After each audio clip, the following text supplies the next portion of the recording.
Warning. According to the Surgeon General, women should not drink alcoholic beverages. That's good to know. During pregnancy because of the risk of birth defects. 2. Am I recording? 2.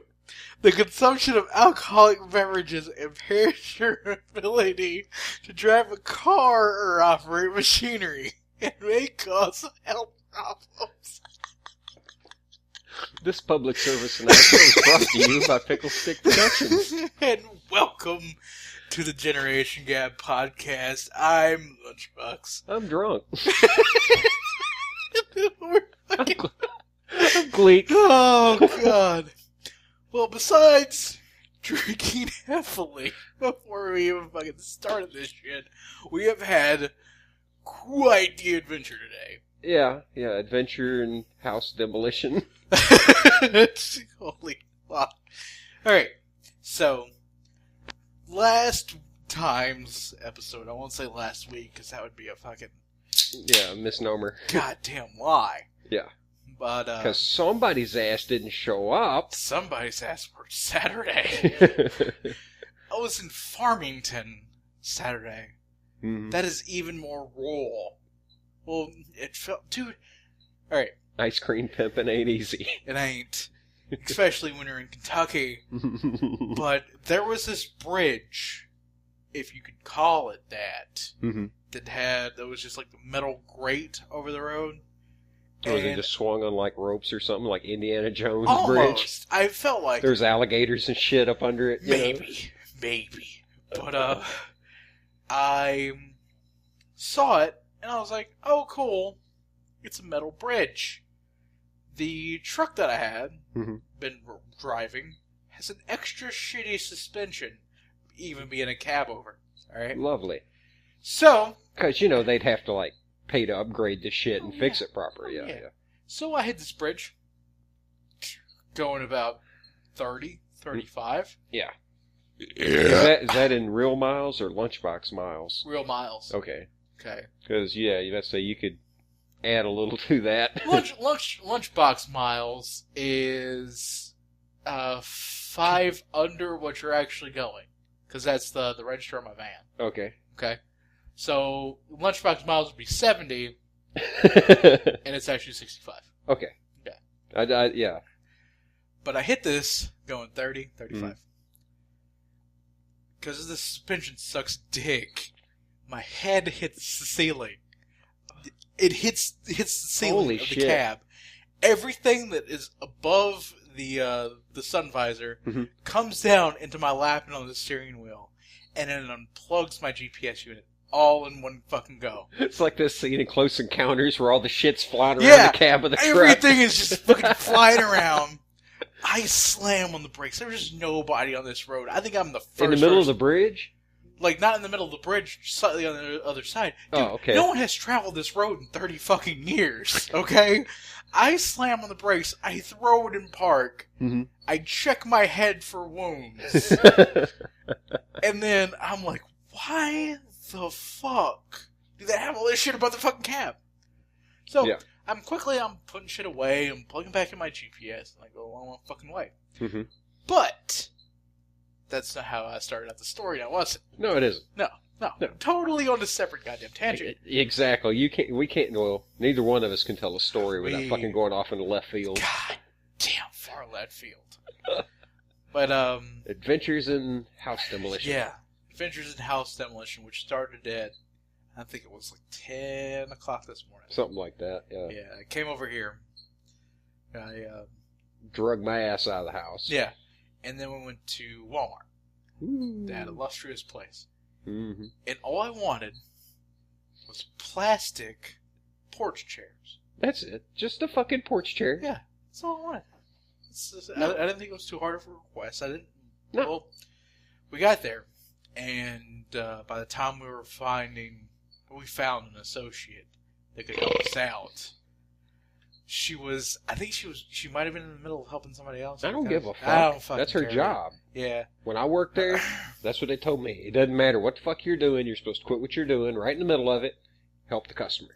Yeah. And by God, that's what I did. Yeah, that's what you're always supposed to do. And from now on, when I go in there, my God, if I need help with something, you're going to fucking serve me.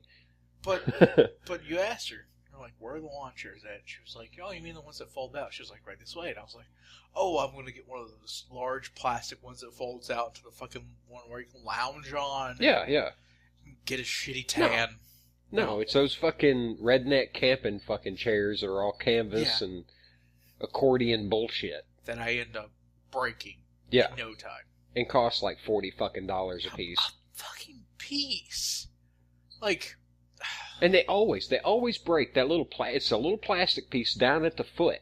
Yeah. You know, that holds, like, there's 3 fucking rods that run through that. Yeah. They always break down there at the bottom. Yeah. I have seen no less than 4 it's just fucking shitty chairs. Design. Oh, yeah. It's just cheap fucking plastic. Yeah.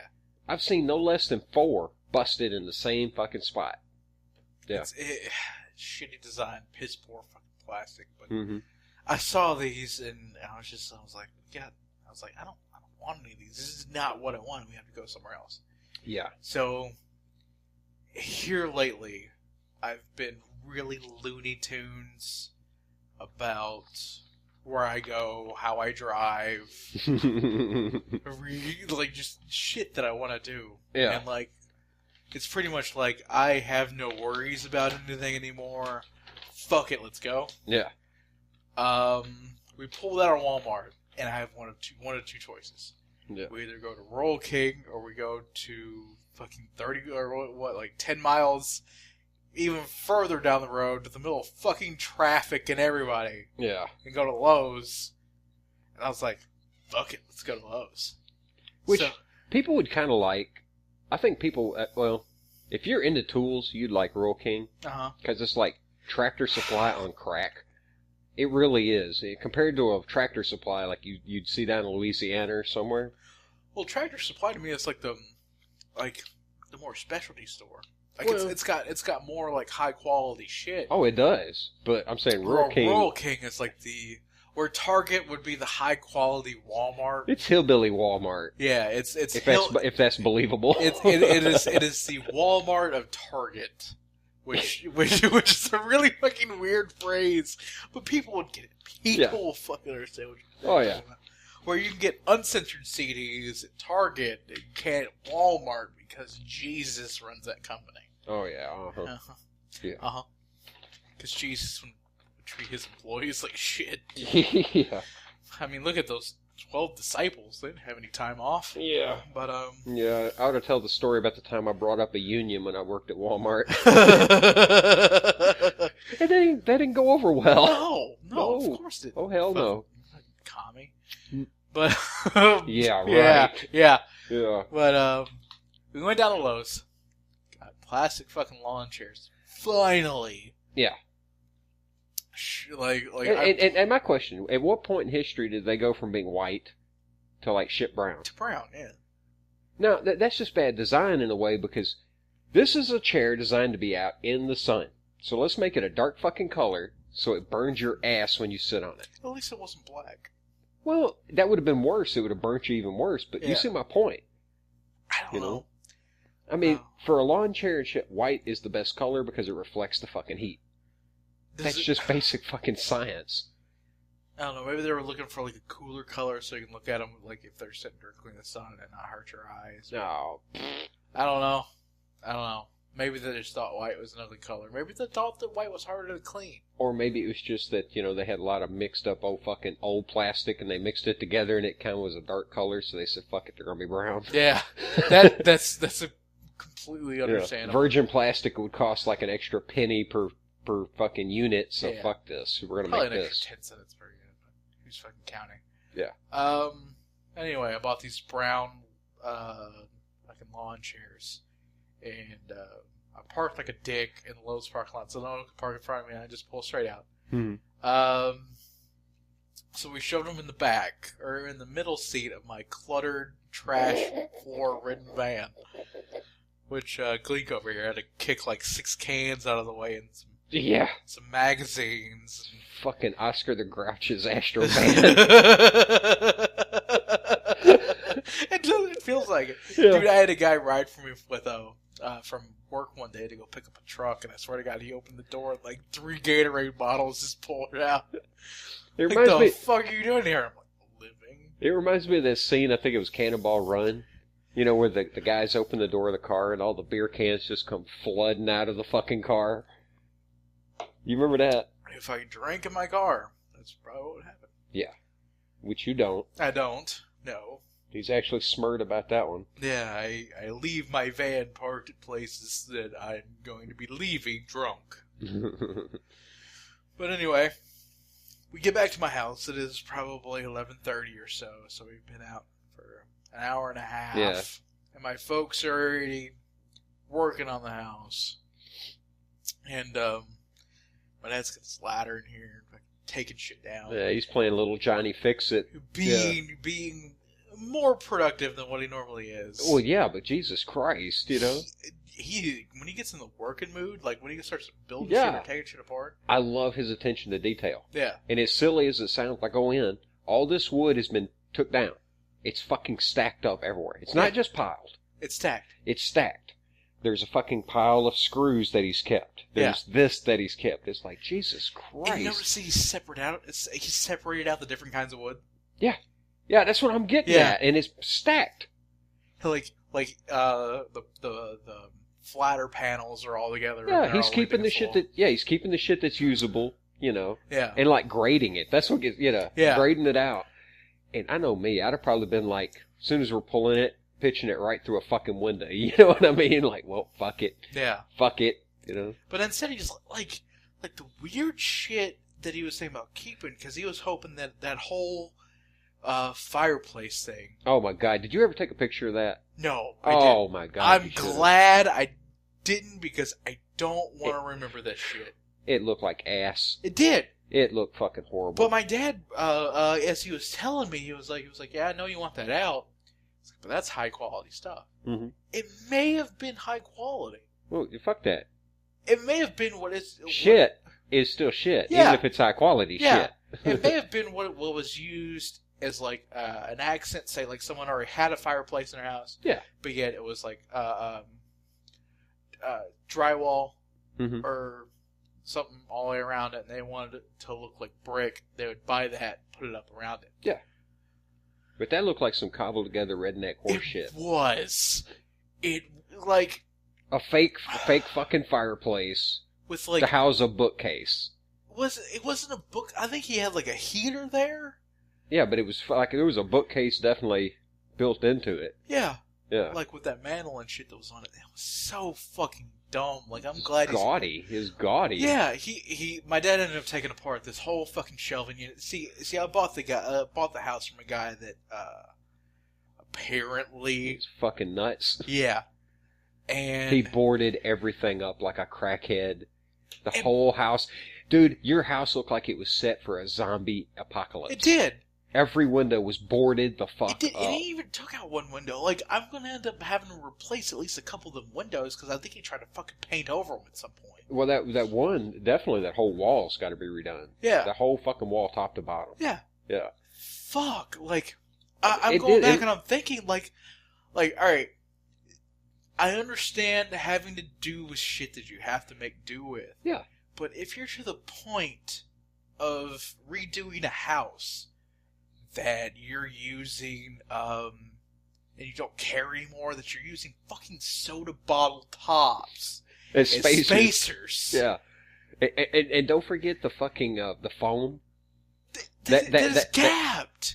That gap. That is more than a gap. It's gapped all over the place. I could climb between the lower wall and the fucking seal. Yeah.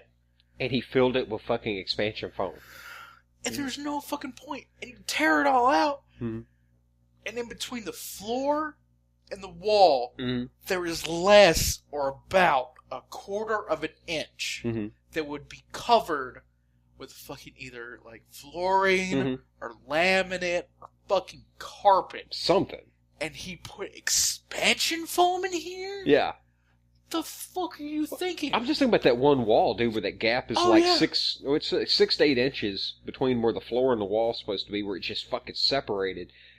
And there's a ball of foam in that motherfucker, a foot around. Yeah. Oh, you're talking about in the front bedroom? I'm talking about where it looks like a goddamn big spray pool noodle all the way down the fucking wall. It's fucking ridiculous. Instead of taking the fucking time to we're going to take a picture of that. Oh, yeah. The world has to see that fucking that quality craftsmanship. Instead of taking all the fucking time and effort that it would have to sister in some joists, cut a fucking board, nail it in place. Yeah, he had all of them fucking pieces of wood that you could decide to use to build shelving out of. Yeah. He could have sister in a joist and made his fucking floor make do, Mm-hmm. instead of having a ball of expansion foam. I know last fucking podcast I spoke so highly of this shit, but this is like getting once you dig into it. Yeah. This is like you get into the project and you're just like, the fuck was he thinking? I'm going to take more, like, this is more valuable time that I'll have to be putting into this than, like, the fucking assets and the money cost of it. I plan on sinking a lot of time in that project anyway. Might as well. Your ass going to live in it. Yeah. But it's just, why did he waste so much of his resources and his time doing such a shoddy job when he could have, he obviously knew what he was doing if he realized that he needed spacers. Yeah. Like, you obviously know what you're doing. Yeah. But this, I'm going to make do shit, but yet I'm going to half-ass it? Yeah. That's ridiculous. Dude, you can't figure out crazy. You know that. I mean, one fucking look around, like you said, all the weird shelves, all the weird shit that's built. Every fucking window's boarded up like a zombie apocalypse. Yeah. My thought is either a complete fucking Looney Tune or a crackhead. Yeah. You know? And, I don't know how you could have boarded up that porch like you did. Because, it's all opened up now. Yeah, but that's so he could, go outside but yet still not be fucking seen. Yeah. You know, that's some deep, deep paranoia shit right there. Yeah, but that view, dude, I don't give a shit how fucking paranoid I am. The view, yeah. Dude, I was sitting there in that fucking lawn chair. It took us an hour and a half to get. I was like, this is fantastic. Fuck what the inside looks like right now. You're talking about getting ducks put in the neighbor's pond, you know? Yeah, I was like, fuck, this is gonna be great. Normally I hate outdoors, but now I'm a homeowner with a pond view, and I'm like, fuck, let's do something out here. Even I was telling you guys, I was like, what? Fucking bullshit. I fucking hate it. Or hey, you gotta cut this one down your own. Yeah, exactly. I ain't cutting that one. It's just it is too good of a, it's in the right spot. It's out of the way. It's well established. But it's a nice nice bush. I want to widen my driveway. Mm-hmm. I want to put a nice little couple turnarounds in it. Well, the axe is out in the shed, man. You know what I'm saying? I want to have at least a nice gravel driveway. I want to get rid of that shit that's in the carport. Yeah, what the fuck was that? I don't know what it is. It's like some weird particle board shit. That's half melted. Like masonite kind of crap. Yeah, it's melted to the fucking ground or something. I don't know what the fuck. I don't understand what it is. My dad told me what it was. I'm allowed to ask him what it is again. But this shit, I don't know what the fuck it is. I'm gonna be honest. I ain't never seen no shit like it. I ain't either. Because at first I thought it was carpet. Yeah. Yeah, I actually got to prying on it, trying to pick it up, looking, what the fuck? Because it kind of, when you first see it, it looks like concrete. Yeah. At a distance, and then you come up on it, and you're like, this ain't no concrete. What the fuck is this? You know? But yet he used thin pour, the shit that you can level out floors with on the inside of the house. Yeah. But he didn't on the carport.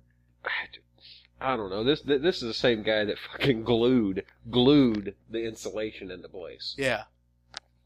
And then screwed it in. Yeah, and then, yeah. And the most god-awful, and to mix, how the fuck can you mix the different screws? You got Phillips, it's Phillips, Torx, Phillips, Torx. Was this motherfucker changing bits every other fucking screw? I have no clue.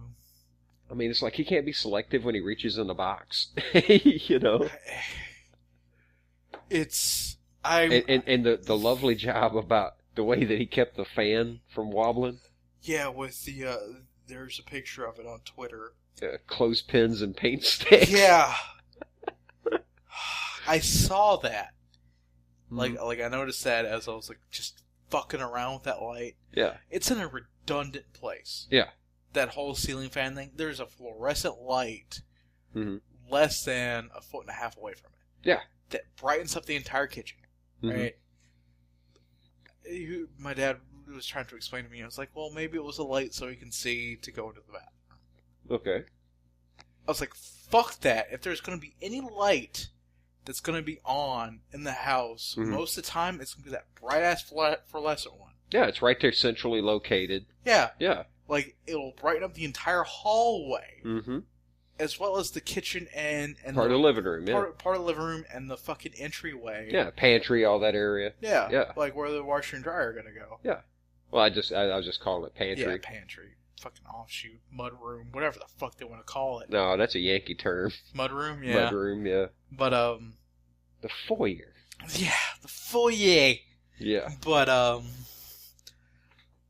I'm looking at this fucking ceiling fan. I'm like, that's in a redundant spot.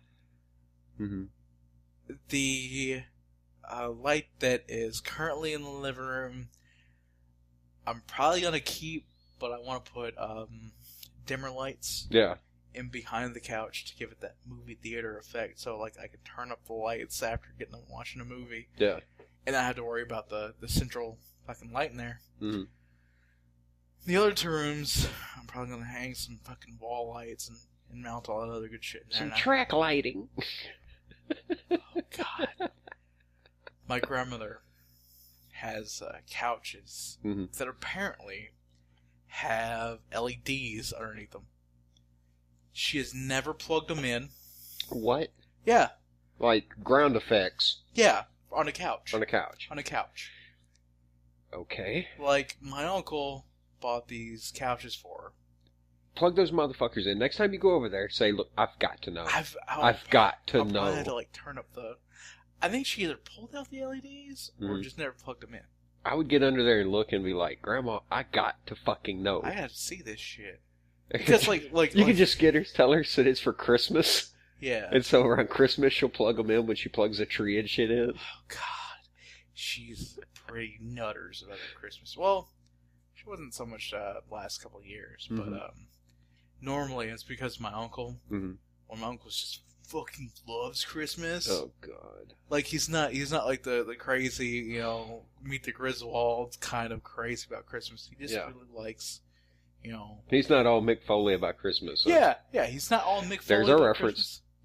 Yeah, there, and you made it. He's not all Mick Foley about Christmas, but he just enjoys, you know, like the classic, you know, Christmas tree, opening presents with family, watching the Christmas Story on television. Yeah. I don't give a fuck. I don't either. It's another fucking day. It's another day of fucking obligations. It's another day of fucking... Just fuck that. I have to take time off. Like, they are going to...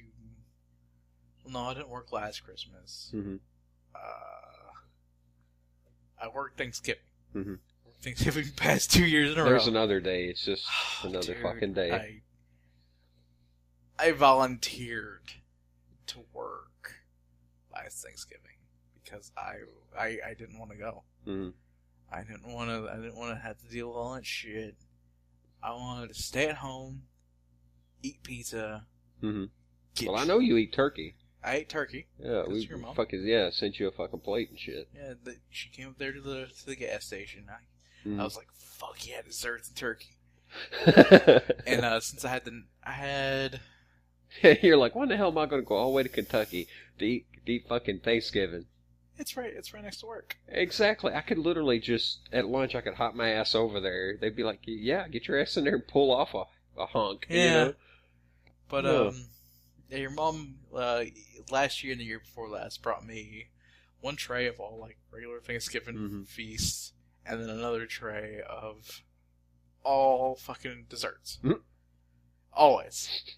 And for the past 2 years as well, my grandmother has sent down an entire banana pudding back with my mom. Awesome. And she does hers the southern way with the meringue over the top of it. Oh. Yeah. I will eat that shit till I get sick. You and me both, man. Yeah. But anyway, like, I had I had to work Thanksgiving night, mm-hmm. and then I had to work the morning after Thanksgiving, and then I was off for 2 days after that. Mm-hmm. So, I had my Thanksgiving dinner at my house probably around 10:30 or so after I got home. Mm-hmm. But I went ahead and I saved the sweets for the next day. I got off work, ordered hot wings, had a fuck ton of beer, got on Omingle, wearing a Guy Fawkes mask, and like in between fucking trolling people and asking them creepily if they wanted to play like Stratego. I was like eating, like fucking shoving cake in my face and be like, yeah, it's fucking fantastic. Somebody somewhere is gonna go, hey, wait a minute. Hey. I remember that motherfucker. He was acting like he was picking his nose, that Guy Fawkes mask, and surprised that I was the next person. But it was that's normally what I do when I'm like drunk alone. Yeah. It's like I'll go on that shit, like even though it's like 75% dicks. Yeah, fuck all that. For the 25% people that you can scare the shit out of, yeah, it almost makes it worth it. That's a whole lot of dick to fucking walk through. Oh yeah, it's pretty much a festival of dick. Yeah, it's a cavalcade of penis. Fuck that. No. So we don't need to get off on that bullshit again like we did in the other one. It's so fucking terrible. I'm glad that shit got cut. Yeah. Well, no. I'm talking about the other one. Which other one? The one where he's going on about porn. Oh, yeah. Another fucking episode. Yeah. But, anyway. So, we have been lately, starting to get active in Twitter. Not really. Well, no, not really. Like, I've been reading more and tweeting out, like, random shit and, Yeah.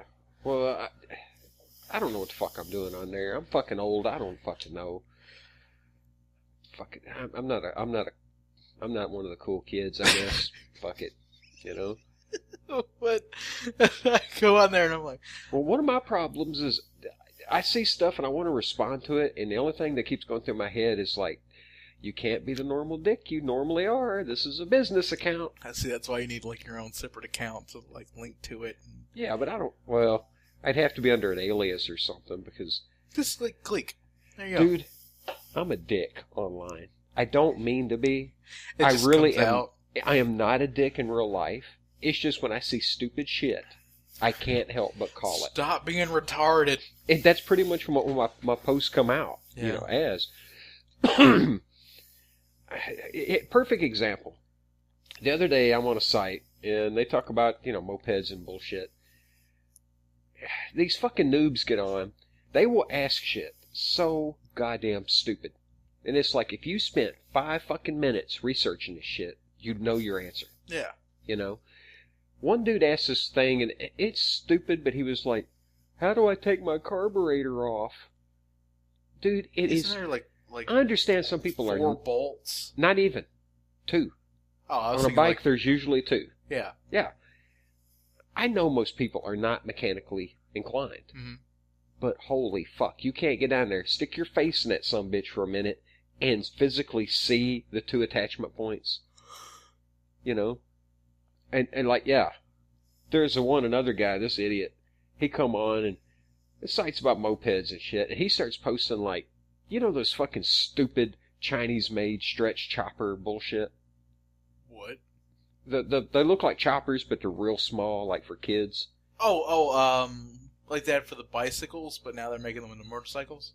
No. These got like 50 to 110cc motors. They're not street legal. Yeah. They look like stretch choppers, but they're like real fucking small. But you know which ones I'm talking about because you have like the frame of one. Yeah, the one that I fucking, as soon as I got it, I was like, fuck this shit, and I stripped it and sold all the parts. Yeah. Yeah. But he gets on there and he's talking about his moped, and the dumb son of a bitch cannot get it through his head. You know what I'm saying? That this is not a fucking moped. Does it have pedals? Yes or no? No, not a moped. I'm sorry. It is not a fucking moped unless it has a 2-stroke motor. Mm-hmm. That is fucking mandatory. It's got to be a 2-stroke with pedals. Otherwise, it's a fucking scooter. You know? Yeah. Now, there is a mid-class, a two-stroke, like the other one I got, the FA. That's a no-ped. Yeah. Because it doesn't have a floorboard. But you straddle it. If you sit straddle of it, you know. But this guy's got like a fucking Chinese Lifan bullshit motor, Chinese clone of a Honda. And he's going on, my moped. And I actually occurred to me, I'm like, you are either the most ingenious troll I've ever seen in my life, or the biggest fucking dumbass the world has ever seen. See, most people... a fucking law cow. Literally. He was a law cow because he could not get it through his head, and he kept posting about it. See, for the longest time, after we started hanging out, I didn't know there was a difference. Oh, yeah. Yeah. Most people don't. Yeah. And until you actually explained it to me. But it makes me insane. Like, it makes me fucking insane to see people call a scooter a fucking moped. But in person, you're totally opposite. Like, I'll be a nice guy. Yeah. I'll be a nice guy. Like I was like, oh yeah, that's a nice scooter you have there. And you're like, oh, it's actually a moped, or I would call a scooter a moped. And the exact opposite. Like, all right, that's a scooter, and then you explain to me the difference. Yeah. Like, but you're also not a fucking mouth breathing moron. Yeah, and I was like, oh yeah, I understand, because you have the what is it, the 80s Honda out there. Yeah. You have the FA50. Yeah, 90 FA. And then the 80s. the Sax. Yeah, the Sax. Yeah. Yeah. And now I know the difference between all three. Mm-hmm. That's a thing that I know now. Yeah, but here's the thing. You only had to be told about it once. Yeah, not repeatedly. Yeah. And, oh, God. I don't know, it's just, there's other sites. I actually have to tone it back because I catch myself, and it's not that I'm being a troll. Yeah. It's just when I see somebody doing something so... up with shit. I am. I have just reached my bullshit quota, and I just cannot hold no more bullshit. Do you have a monthly bullshit quota? No. Or like a yearly or a lifetime it was bullshit? I fucking ended up... Dude, my bullshit quota got full. Totally full about the age of 23. So, like, the age that I am now, yeah. Your bullshit quota, just like, fucking, it's like... Yeah, one day I heard a fucking very distinct ding, full. And you like, looked around for a second, and you're like, I hate all of this. Exactly. It's like that episode of South Park where he kept looking at everybody, and every time they'd open their mouth, shit would fall out. It's the Asperger's episode where Kyle figured out he had it and became an alcoholic secretly. Yeah. Yeah. Which is kind of what happened to me. Think about it. But the time period, I was like, all these people are fucking retarded. I can't stand them, you know? But yet again, you were the same kid that walked into his kindergarten class and was like, I'm surrounded by monkeys. Exactly, yeah. But you should tell that story. I think I did. Have you? Yeah, I think I have. I think I did. No. I wasn't. No, that's on the other thing that we didn't release. Oh, yeah, that's the negative one podcast. Yeah, that's the fucking beta version that we won't talk about anymore. Well, just to say that I wouldn't. It will eventually get released someday. Somewhere, someday, but let's not go into by further... public demand. Yeah. Once the demand gets up, we'll release it. Yeah, but because it's pretty noobish. Like this shit, isn't it? Yeah. But, to quote that Mad Max movie, plan? There ain't no plan. We are winging this motherfucker. Dude, that's what I feel like every fucking day. Yeah. There ain't no fucking plan. Let's just do shit. Like, I got texted a little bit ago by my boss, like, asking if I can work warehouse. Mm-hmm. Fucking, Sunday and Monday. I'd much rather do that than fucking run out and just be fucking out on the road for 10 to 14 hours. I'm like, I'm stationary. I only have to deal with cold for a little bit. I'm like, yeah, but I couldn't. That. I couldn't do the driving. I couldn't hack it. For warehouse or for what I do every day. That's what I'm saying. I couldn't drive. Oh, I mean, I can drive, but I hate driving. That was like, I actually enjoyed driving, but like getting used to driving the larger truck is what took me the longest thing to get. Mm-hmm. Fucking hold up, and I had to remember something that was told to me even before I started driving a regular vehicle was, you're in control of this machine. This machine will not do anything that you do not tell it to do. Yeah. And, barring a catastrophic failure. Yeah. Yeah. And oh, yeah.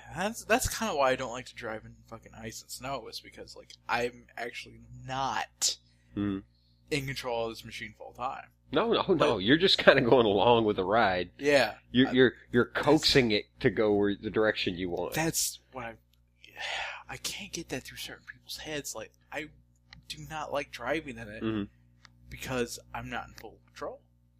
Like, this thing has the greatest out of everything that I do in my day of taking my life.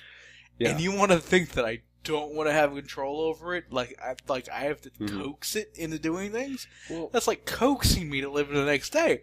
Fuck that shit. Well, driving for me, it goes back to my bullshit quota. I can't stand other people on the road. Well, you see how I talk when I... Oh, yeah, you are a road raging motherfucker, boy. Like... You will talk some shit behind the wheel. Oh, yeah, oh, God. You're fucking me. You're fucking me. Really? Fucking with that Tahoe.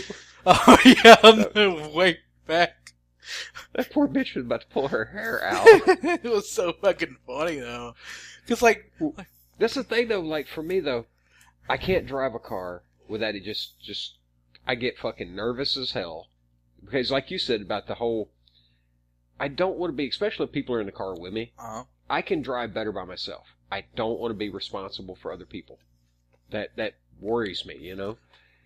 And I think that's why I like bikes more. It's just me. Yeah. It's me on this little machine. It's more open. You know? Yeah, sometimes I catch a fucking insect in the face at full fucking speed, but... Oh well, you know? Yeah. But, speaking of which, the other day I caught a fucking... I don't know what the fuck it was. A big potato bug or some kind of a damn thing. I'm just fucking hauling it. Dude, I am fucking hauling it.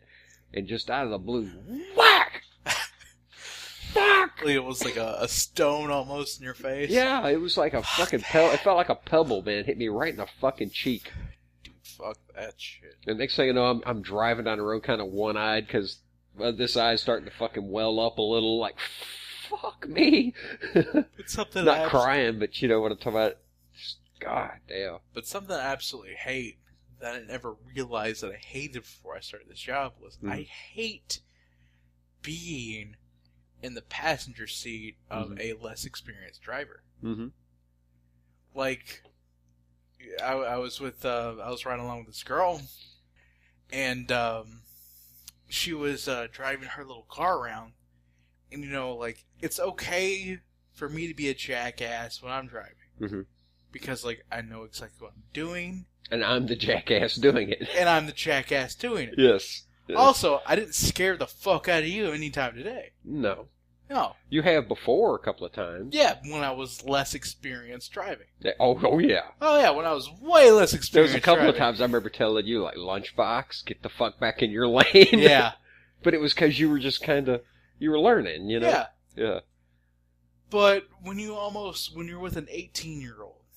Exactly. I was 19, 20. Yeah, you were younger. Yeah. But, when you're with an 18-year-old that almost pops a curb while driving on a busy university through highway/road thing, and you're in the passenger seat of the side that's about to hit the fucking curb, and you're like, you need to straighten the fuck up. Well, I think it takes some near misses to actually learn to get respect for that fucking power that you're sitting on. Because, you know, like I told you about driving the old 78 Oldsmobile, you know, my buddy had. Yeah. There's nothing quite like leaving a road at 70 miles an hour because you're in the middle of a fucking drift and you go off the road. Yeah. I mean, seriously, we were doing that shit back when we used to call it the Dukes of Hazzard, you know. It wasn't no word drifting. That's stupid Ricer movie bullshit. Yeah. You know? And we were I remember out just fucking racing this car and like I went off fucking road and went through this dude's yard fucking sideways, you know. I left the road, my foot never left the fucking gas because I knew I had to keep power to it. I look back on that shit now. One, I'm happy as fuck I didn't kill somebody. Yeah. I didn't kill myself. You know, crash the fucking car. But if you talk about a big lesson and just like, holy shit, at the power I'm sitting on. Yeah. Yeah. I think because I started driving later, I have a lot more respect for, you know, the vehicles that I do drive. And that's probably what I'm able to do when I am now with very little fucking change. I know for the longest time I was like nervous as a cat driving these gigantic sons of bitches. But now it's like, oh, it's just fucking second nature. Oh, the most nervous I ever been driving was going through Tulsa, Oklahoma. And one, they had fucking detoured everything. Oh, they were just working on all the main roads. Grab the fucking Atlas, throw it over your goddamn shoulder in the back seat. It is fucking useless. I mean, seriously, you know what I mean? They're working on all the roads. Dude, there's like fucking 6 to 8 lanes of traffic, and I'm in the middle of fucking rush hour, you know, and I'm in this little fucking Nissan Cube, you know. Which rush hour? Because, like, I've noticed there is... Evening? Yeah. Even then I noticed there is 3, 5, and 7 for rush hours. I'd say this was around about 4 to 5, somewhere up to there. So you're getting in the... people getting off work and shit. The more white collar getting off work traffic. Yeah. Because, like... Think about it, the fucking soccer moms that just got through dropping little Timmy off at home, they picked him up at school, now they gotta run and do whatever bullshit before their husband gets home, or whatever the fuck. Yeah, so yeah, that bullshit. Yeah, that's, to me, the 5 o'clock is the fucking worst rush hour. Well, dude, I was fucking like, I'm fucking tense. Okay, I mean, there is 18-wheelers and there is traffic fucking everywhere. I'm in a little go-kart Nissan Cube. One of the shittiest vehicles ever invented. Oh my god, until you wind it up. You gotta wind that motherfucker up to get moving. Once you're doing about 55 to 60 miles an hour, she actually has punch up to about 75, 80 mile an hour. See? I mean, you can feel it. But until you get that little motherfucker wound up, you're not fucking gonna move, you know?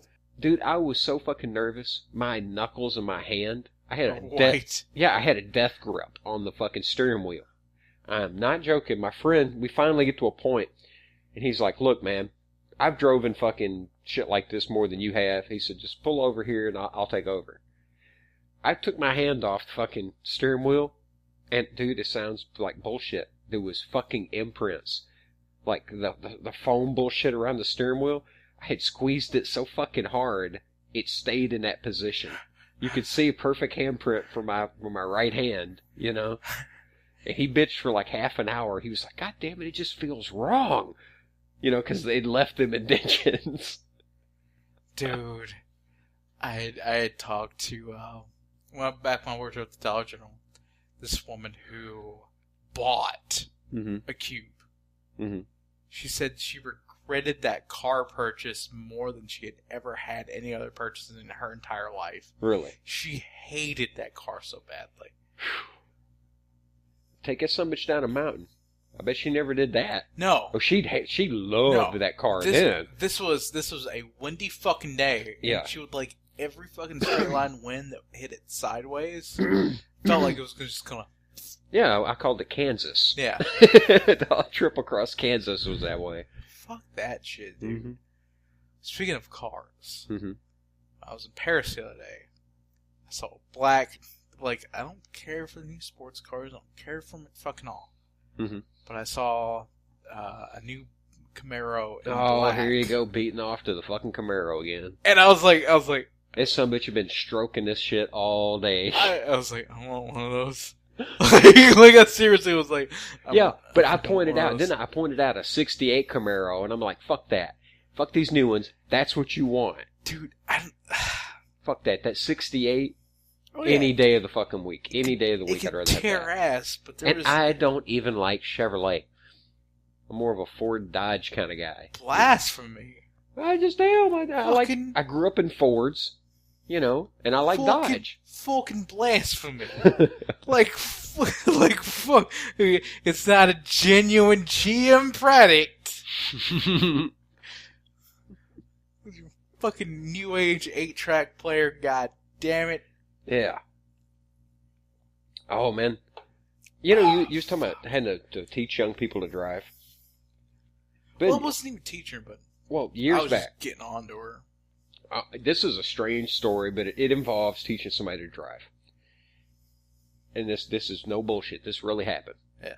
I had a dream once, a long time back, that I was in my father's old pickup truck. He had an 82 Silverado pickup. Yeah. All right.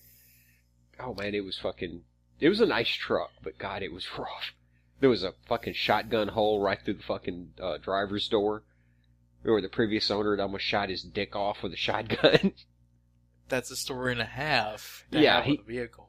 Yeah, this dumb sumbitch got drunk and supposedly set the shotgun in his lap and it went off. And, I mean, the whole interior, the whole panel was shot out and the outside had been hammered back in and bondoed over. Yeah. Holy fuck. But anyway, I had this dream and I was in that truck with my sister. And I was teaching her how to drive. All right. She was, I'm trying to think how old.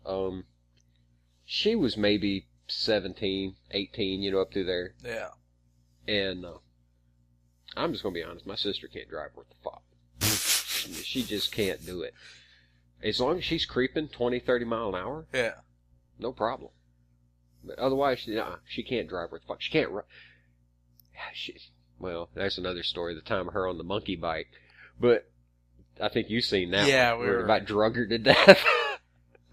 But anyway, I had this dream where I'm teaching her to drive. Mm-hmm. We're going down this road, and she goddamn near puts the truck off into the ditch because of a washout on the side of the road. Yeah. I see it, and I'm like, get the fuck over, get the fuck over, get the fuck over. Holy fuck! And we almost hit it. Well, time goes on, I forget the fucking dream. I'm actually out teaching her to drive, okay? And I am not fucking playing, dude. That dream happened step by step by step, alright?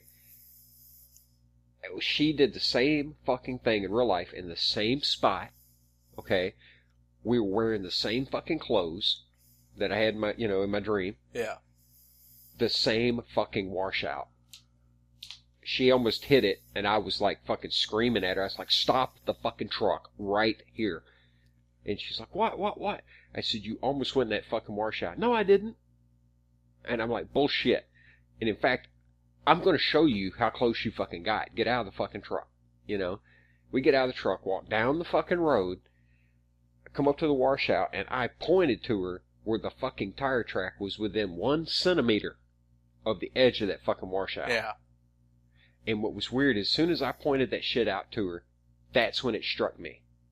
I had seen every fucking part of it. The deja vu, you know what I'm talking about? The dream come back to me. Dude, it gave me the fucking shakes all over. I have had a lot more deja vu mm-hmm. since starting to work this job than I ever had before in my life. Mm-hmm. Like, I think I've gotten to the point to where every dream that I had mm-hmm. about this job that has happened on this job mm-hmm. has finally fucking gone past it. Okay. Like... Well, you worked out whatever worries and things you had in your head. Yeah, whatever little fucking thing.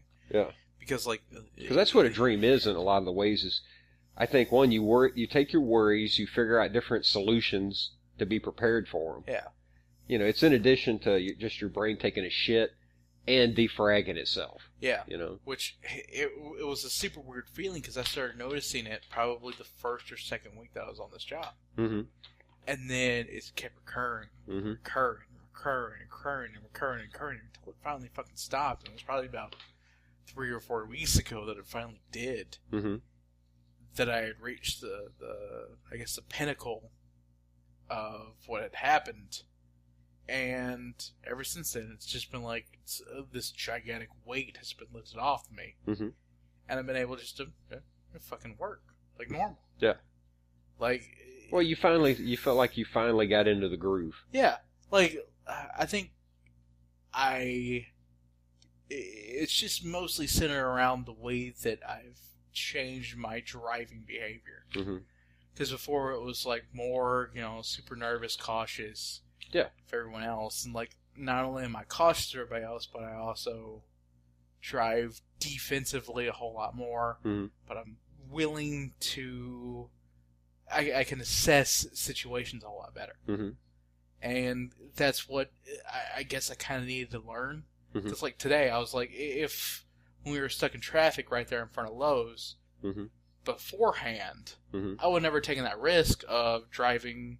Well, no, but you know the way traffic's going to go. You can time that guy coming out towards you. Yeah. And, I mean, I looked at it and said, fuck, he's got time. Yeah. And that's just me being used to driving in places, like I said, down in Tampa, fucking Shreveport, places like that. And now I think I'd be able to feel the least half comfortable in like larger cities like Nashville or something like that. Well, I'm traffic in fucking Nashville. I'm glad atrocious. you'd feel comfortable, because I fucking hate that shit. Yeah. I fucking hate driving in a big city.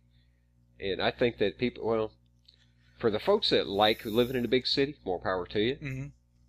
But what used to go through my head trying to drive, especially around like Shreveport, you'd have to get on this big loop, go around the fucking, it was just ridiculous the way they got the roads. But what used to go through my head was like, God damn it, Carlin was right. These people are diseased. You're the ones that live in the big cities? Yeah. Big city people, you've got something wrong with your brains. Mm-hmm. I would much rather have that than the way that we have shit here, mm-hmm. where the major highway mm-hmm. goes right through the middle of fucking town. Well, at least not in this town. No, in like Union City, where I do most of my work at. Mm-hmm. Your fucking Main Street, it's goddamn 45. Yeah. How the fuck am I going to make one of these stops mm-hmm. in the middle of goddamn traffic and I don't have a light? Mm-hmm. Like, this is fucked on every single fucking bend, because, like, I was trying to get out of a parking lot on 45 mm-hmm. Friday, and I had to wait at least 2 or 3 fucking red lights worth of cars mm-hmm. before I was able to even get the first break. Yeah. I've had times, like I said, in big cities, man, and I hate having to be such an asshole in driving, but if you didn't, like, say, fuck it, and just dive in front of people, yeah, they're just going to fucking just blow past you. It's like, it's this big cock-waving contest. Yeah. And I hate to say it, you've got to be the bigger dick. You've got to be the asshole to cut these some bitches off, because they're going to cut you off at a moment's notice. And I don't like that. I don't like that competitive cock-waving horse shit. I noticed that the other day. That rat race crap, you know? Yeah. I noticed that the other day, or in between the difference in between driving in the traffic that was there on Wednesday and the traffic that was there on Friday. Mm-hmm. Because, like, they were repainting some of the roads mm-hmm. on Wednesday, and so traffic was reduced to one lane, mm-hmm. so it was a lot thicker. Yeah, oh yeah. So I had to wait for some guy, and I noticed that, and I was cut off by a guy that was in front of me mm-hmm. when they were all turning. Mm-hmm. And I was trying to get over to the left, and they were all turning to the right. I was like whatever, fuck it. You know, I guess I was just stuck there for an extra 10 to 15 minutes. I ended up doing the exact same shit to a guy on Friday. I was like, fuck you, I'm finally taking this opportunity. Yeah. Well, they'd do it to you. Yeah, they would do it to me in a fucking heartbeat. Hell yeah, they would. Because anyone sees that big-ass truck, and they're just like, he's going to be slow. Yeah. Fuck you, bitch. I have better acceleration than what you do a lot of the time. Because, like, I'll beat shit off the line all goddamn day. Oh, yeah. Like I did with that fucking... That's something else I hated. Tahoe. Yeah. I hate that way that people take off from fucking lights, and they will race their ass off. It's like, I've got to get in front of him. I got to get in front of him. And you're right there behind him. He is going like hell trying to get to the light. And the next thing you know, he's sitting there, fucking cars all revving up and shit. You creep up beside him and you're like, hey dude, I'm here at the same light you are. And then he does it again, you know? Freaking stop traffic. Yeah. You notice how, like, when I came up to a stoplight, just creep around through it. Yeah. Fucking matter. Just creep around through it. Yep. That's the way I like to be. That's one of the reasons I like a small town. I like an easier way of doing shit. And I even have to deal with shit here. Like riding bikes and shit. Because people don't fucking look out for you. It's the rednecks, dude. It really is the fucking rednecks. Just the other day.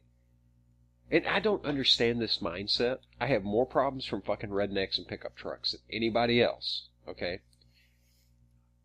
I come flying by. Yeah, I'm on a fucking moped. Fuck you. My shit runs a lot faster than it's supposed to. Yeah. You know? But I come by the bank here. And this guy, oh, heaven forbid, he's got to fucking wait for me to pass by.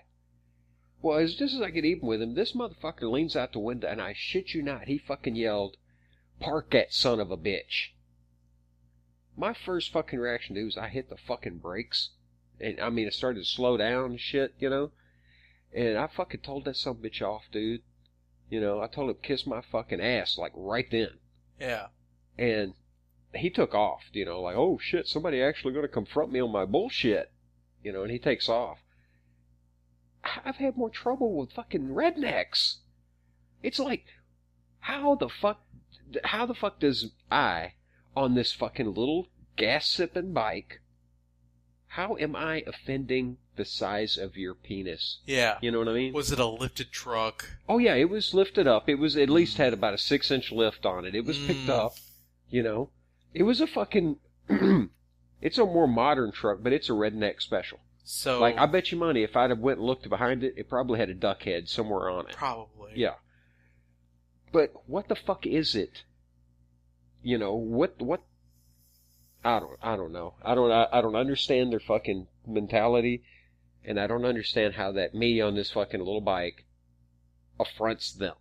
You know? You're telling me that it's one of those guys that would underestimate dirty deeds my S10. Yeah, just because it's a small truck. Yeah. Yeah. Even though I'm going to fucking put a V8 in that son of a bitch. And could probably wax his ass now in a V6. I could fucking wax his ass now in the 4.3. Dude, when I was fucking with that Tahoe, the entire time I was thinking, I was like, I would leave that son of a bitch so far in the dust that I would be able to pull into the right lane, slow down, pull back in the left lane, let him pass me. And then do it again. And then do it again. Yeah, that's what I was telling you. You know, when it got off in a distance in front of you, when you let off and just let it pass, you know, finally. And I said, boy, it'd be nice as hell to have some big V8 or something, you know, just be able to nail it. I know that small block would be able to fucking eat its ass. Because I was, that's not the first time I had fucked with a large vehicle. Mm-hmm. The last time I did it was with this Dodge truck. Mm-hmm. And, before that second big curve, before you hit the bridges, right at, I had already passed it, and I was keeping, you know, fucking pace to where it was at least a car length behind me. Mm-hmm. Finally, we came around that big curve, got almost to the bridges. I let off of it, started doing the speed limit again, exactly like I did today. Mm-hmm. This guy punched the gas, and this fucking gigantic Dodge, lifted, you know, with the fucking glass packs, whatever the fuck. Yeah. He had to punch the gas and make that truck give everything it had just to pass me when I was doing the speed limit in my van. Dude, I could hear this thing, like, all of its horses were just like, all the way past me. I was laughing so goddamn hard. Yeah. And when he passes, you're like, ha, you're the one getting 6 miles a fucking gallon, you know? Yeah, I was like, I at least get 12 to 13. Yeah. Well, all right, getting back to something we was talking about earlier, you know, I mentioned that dream and shit. Mm-hmm. You know, I've been thinking about something, and this is a theory that I've had revolving around in my head, and I can't help but think of it. Like I said, I mentioned that dream earlier. I have a theory where deja vu comes from. Yeah? I have a fucking theory on it. And once again, you know, people might look at it and say, ooh, it's mystical horse shit. But I think there's probably a scientific basis in it somehow. All right, we know for a fact that the brain is electrical. Everything about our body is electrical. And we have an electrical field. Mm-hmm. we emit like a radio. Yeah. Okay? Well, my idea of deja vu is for whatever happens, whatever happens, at the moment that you sense that deja vu, when that moment happens, okay, whatever it is that you've dreamed that come true or whatever, you broadcast that in two directions. Okay? You broadcast that thought. Somehow the metaphysical and the physical, or... Well, hang on. Look, am I pulling out $20 words now? So let's say that we're kind of like radios, all right? Mm. At that moment, we become a transmitter. Our brain, for whatever reason, is on the right frequency to pick up that signal at some other point. It's like being in tune with a larger consciousness. No, you're being in tune with yourself. Oh. Okay. Mm-hmm. I think it happens in 3 steps. You have the moment that the dream happens, or whatever, the daydream, whatever sets that in your head originally, right? Mm-hmm.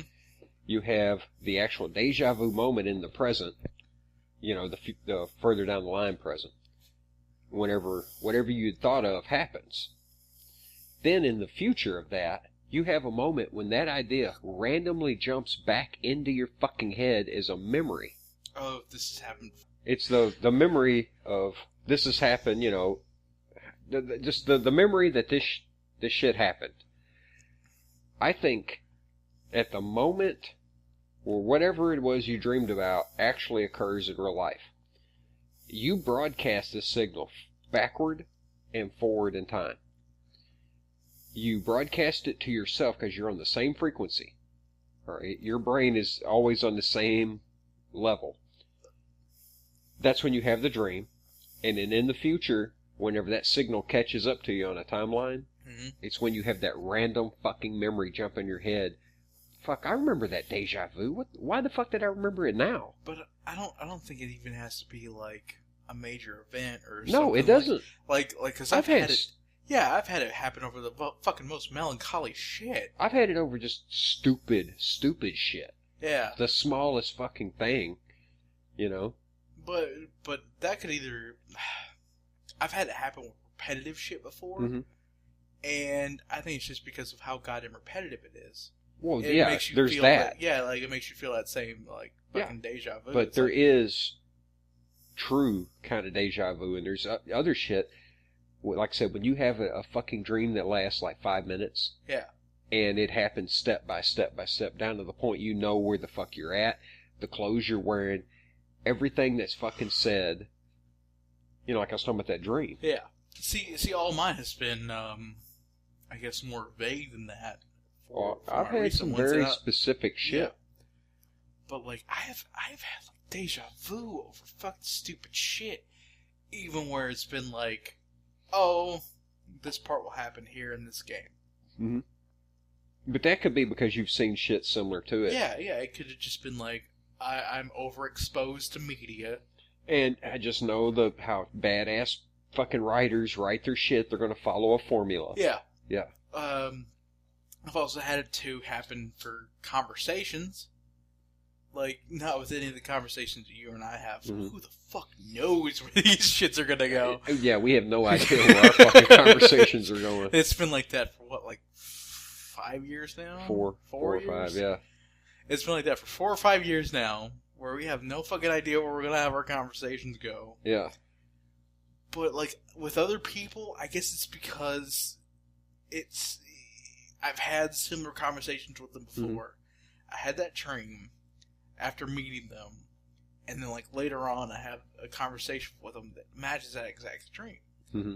And then it doesn't fucking occur to me until I'm like, oh yeah, that happened in that dream before, I can talk about this and they'll react like that. Mm-hmm. Which is fucking weird to say that.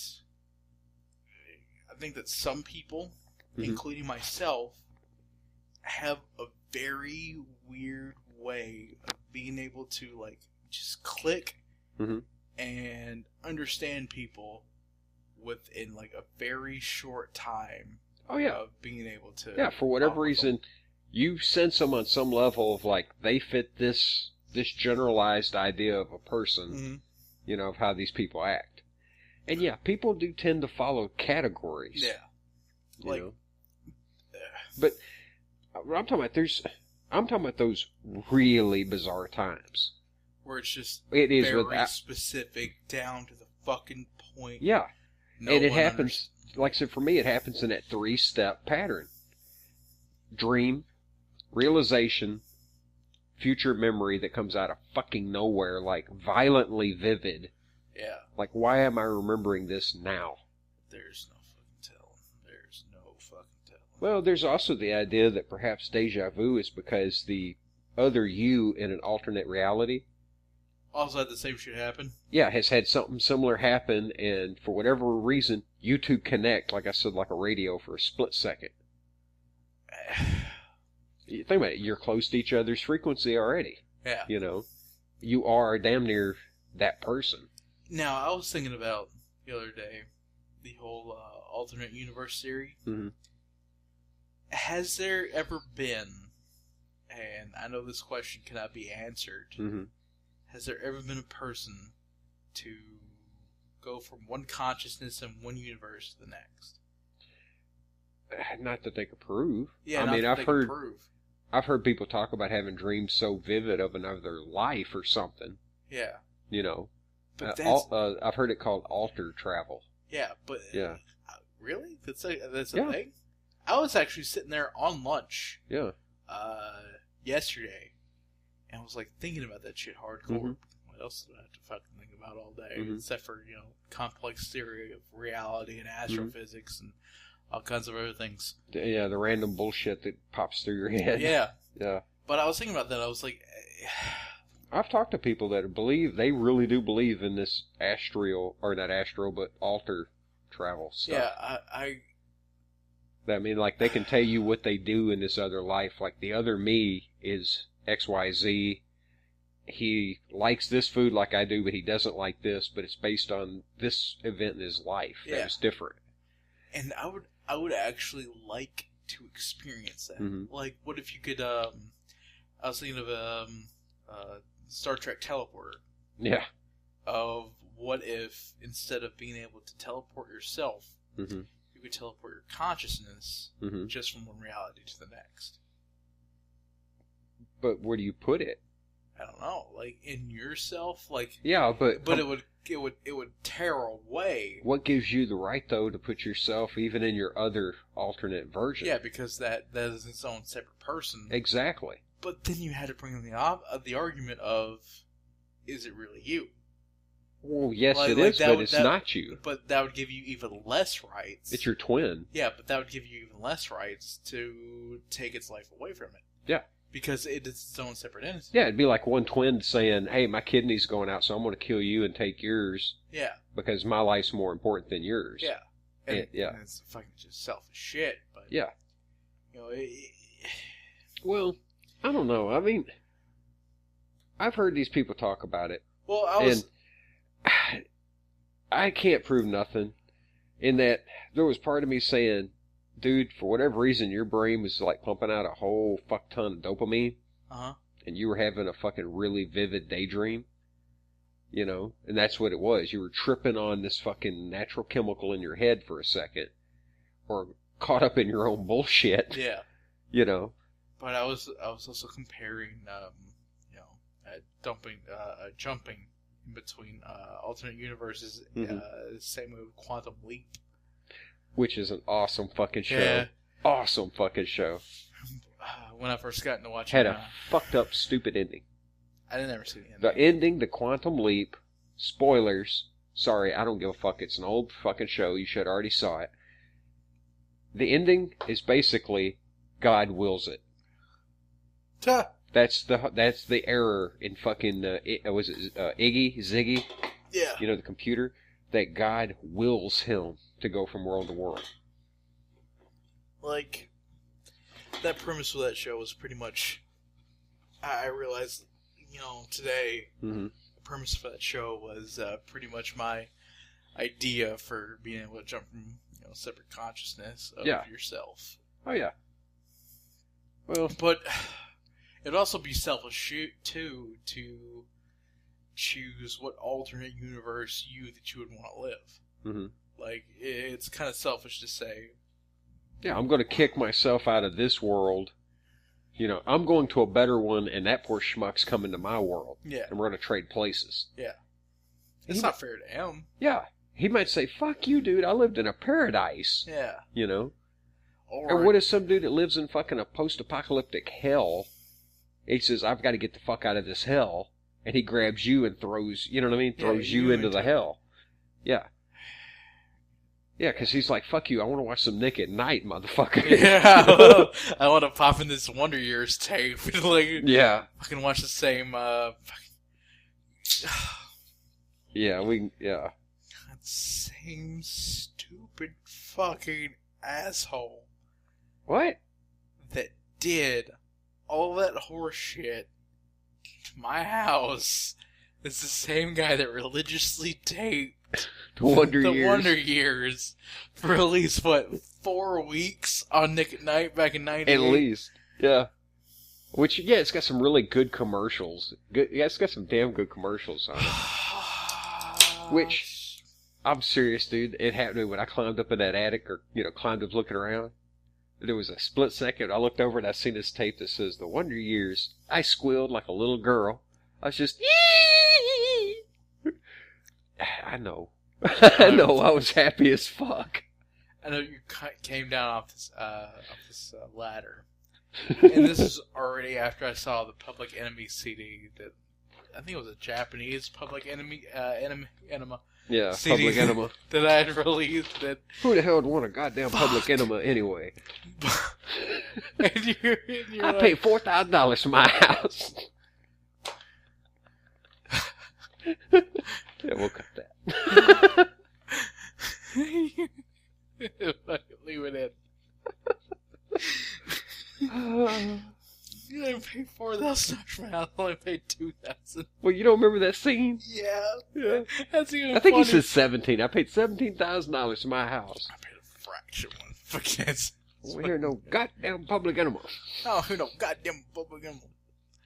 I'm calling the police.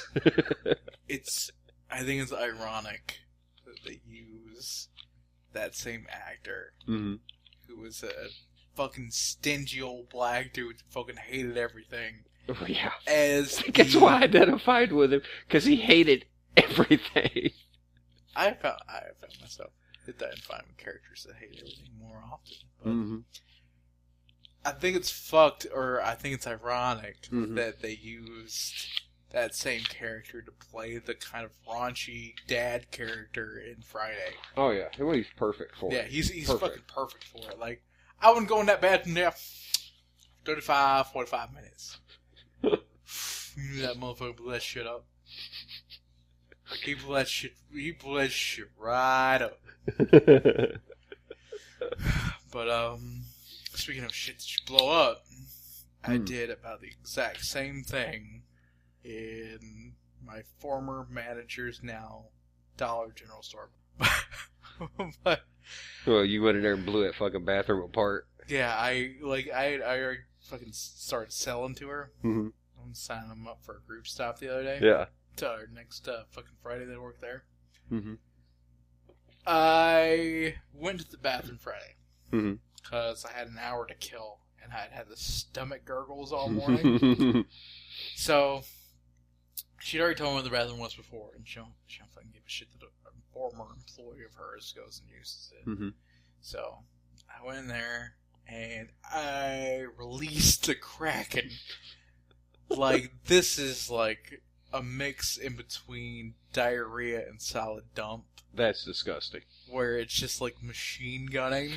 You know exactly what I'm talking about, though. Oh, yeah, we're cutting this all out. I hope you keep it in. Because, like, everyone needs to know about my no, they my don't. BMs. No, I don't even need to know. But I machine gun that shit. Ugh.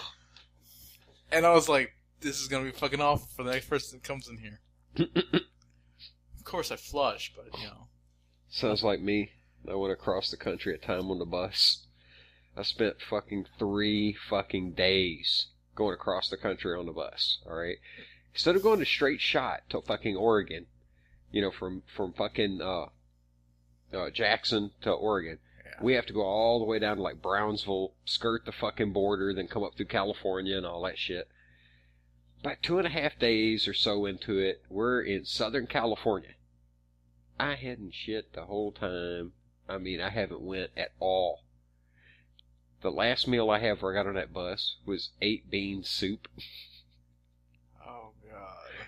I fucking blew that goddamn bathroom in this McDonald's up. I mean, to the point I was ashamed of myself, you know.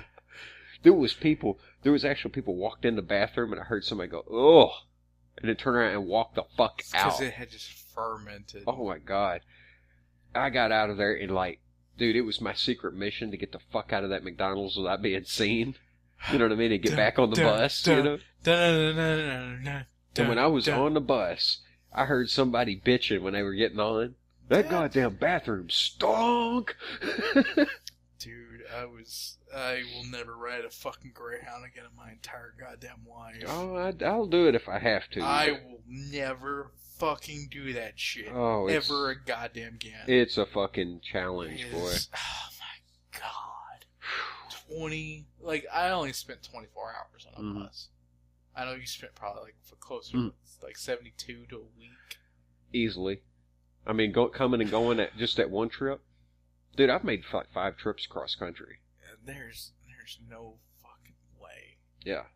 Because like I made my way up to northern Pennsylvania, and I will never fucking get on another goddamn bus again. Which you looked at me so funny when you talking about you was going to Pennsylvania, and I remember I started describing to you things about the bus ride. You know what to expect. Yeah. And you was looking at me funny, like, really? Yeah. Especially when I told you, I was like, nobody on that bus is your fucking friend. Oh yeah. Nobody. Talk to nobody. Yeah. But it was just funny though that the look. I my mind on Adderall the entire time. But...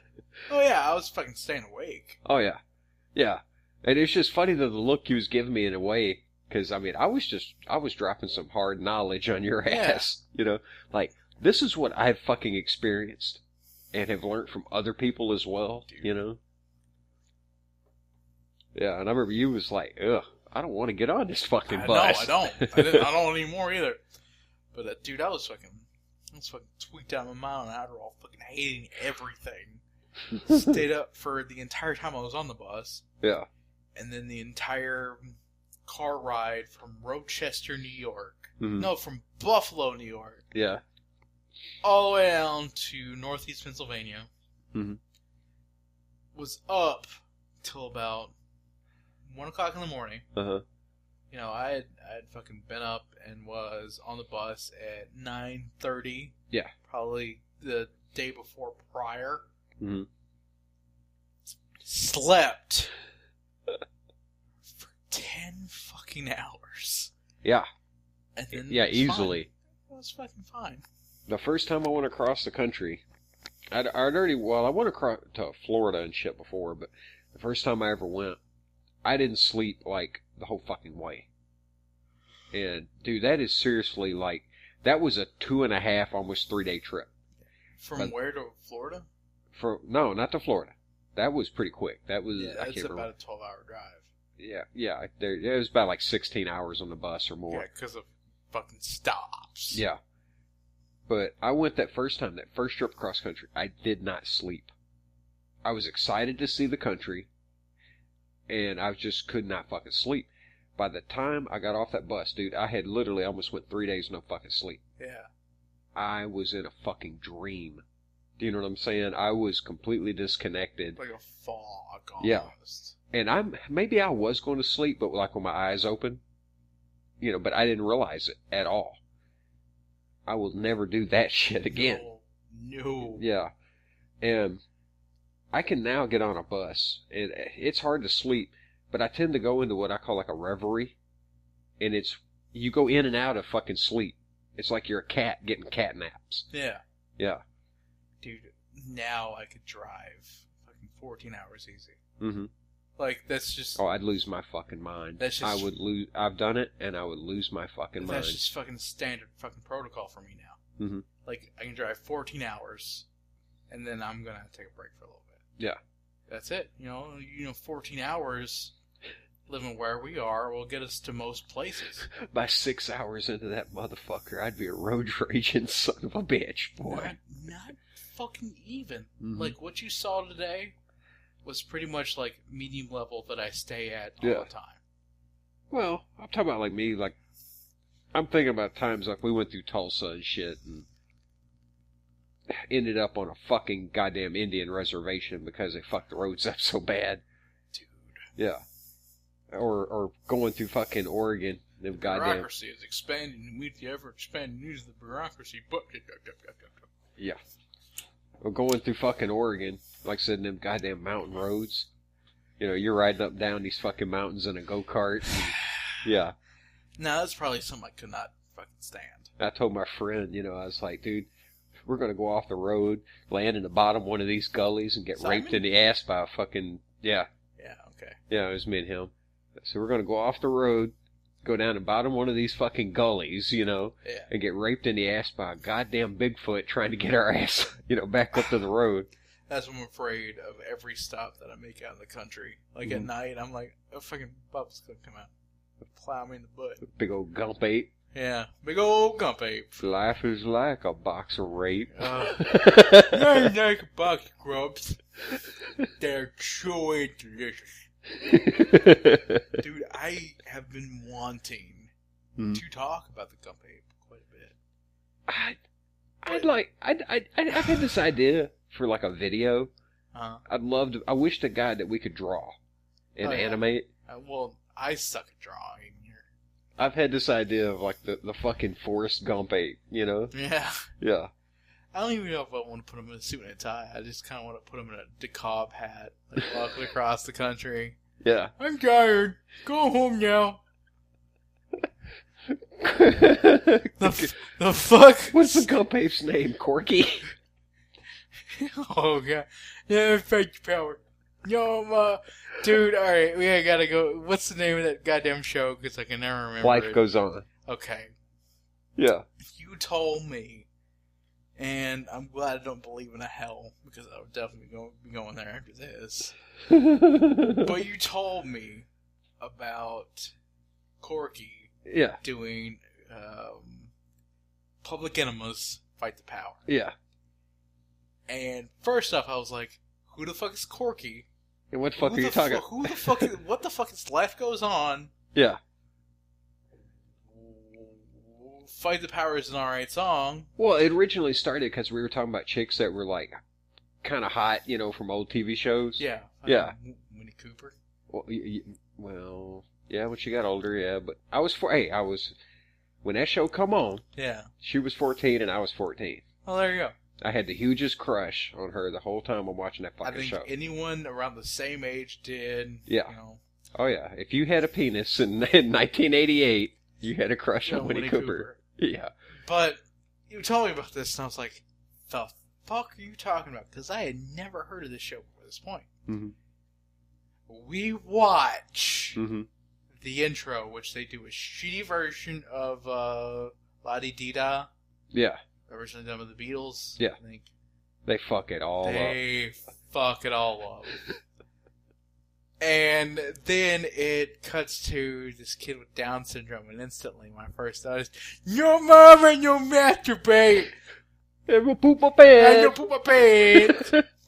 Fucking... I'll be a good boy, don't put clothespin on pee-pee! Fucking Gleek starts dying. I'm doing full-blown retard voices. About having an epileptic fit on... Yeah. You were fucking about to fall the fuck out. This is back when I smoked, so I was about to have an asthma attack. Fucking snot everywhere. And then some bitch starts singing Fight the Power. And then he was like, it gets fucking better. Just watch. Just watch. He brings up Corky doing Fight the Power at a high school talent show. Like, Fight the Power, fun footies, come get you on the ground. Dying, right? I had bought my ticket to hell. Had it stamped. You paid full price, everything. It was first class. It is definitely in the smoking section. They're like, you were gonna go out in style, sir. You were gonna go out and make in style. We're gonna sit you right next to Hitler and the Bay City Rollers. Yeah. Oh shit, Christ! Oh my God. I don't think we're ready to get into your Winnie Cooper crush yet, because that would start getting into Never-Ending Story. Oh, God damn it! And yeah, I know. Yeah, and you're gonna fucking start shitting all over Never-Ending Story. You're gonna shit all over The Wizard of Oz. Basically, my entire fucking childhood, I'll just lay it out, and then you can just take your pick. Yeah.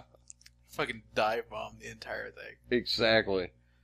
But I think that should be saved for a later on episode. I will say this though, like when we was watching that tape, all right, the production values of that show were not as good as I remembered. No, No, it was definitely the Wonder Years definitely had the shoestring. Sitcom-y looking kind of stuff in a way. Not even sitcom-y. It was almost like the daytime drama. Yeah. Like, yeah, that'd be a better example. Because, like, you could tell the definite screen tearing from his movement. Like when he looked back at her when she was in the I Dream of Jeannie costume. Yeah. Like, I noticed, like, there for a split couple of frames, this is why I will not have a projector in my house. It's because I start noticing shit and it starts bothering me. Yeah. Well, maybe that's because of that old shitty cable and this old tape. Well, no, it was just fucking plain screen tearing. Mm-hmm. Because it was him going from, fucking sitting there all depressed to turning around, and it's like a ghost image almost. Yeah. And like the skipping frames is almost close enough to not be able to tell it. Which is kind of odd, though, because television, doesn't it, has more frames than a regular movie. Oh. I think television operates, 30 frames a second, where a movie operates at 24? Oh, now movies operate much higher. Oh, I'm sure. Yeah. I mean, I haven't been to a fucking theater since, the first... Oh, we're going to a theater. We're going to go in May. Oh. We're going to go, I think it's May. Oh. Yeah. By God, we're going. We're fucking going. We're going to see Mad Max. Fury, Thunder, Dome, Avenue, Street. And I know it's going to be ass because that latest trailer is VW. Dude, that latest trailer is fucking steaming pile of shit. But I've got to see it. I've got to fucking see it. When's the video game coming out? They said they were going to release a video game. I can't remember. Furiosa or something like that. I don't remember, but I'd much rather play that. Yeah. But it's still, if you look at some of the shit that they put in that game, like in the trailer, it's like the movie. Just from the... I want an open world Mad Max video game. We should have recorded it. Do you remember how long I sit and harped and benched on that goddamn trailer? I picked that fucking trailer apart. Both of them. It's like a Michael Bay film. Fucking, Smeagol was like, did Michael Bay direct this? Because of explosions? Yeah, he actually asked me that. I showed him the trailer and he looked at me and he goes, did Michael Bay fucking direct this? Well, he didn't say fucking, but, did Michael Bay direct this? But you know what I said when I first seen the trailer? When I first seen the first trailer that came out, and I was like, give it the benefit of the doubt. Mm-hmm. I haven't seen this newest trailer yet. Mm-hmm. Oh, you see the whole goddamn movie. You see the whole fucking movie in that trailer.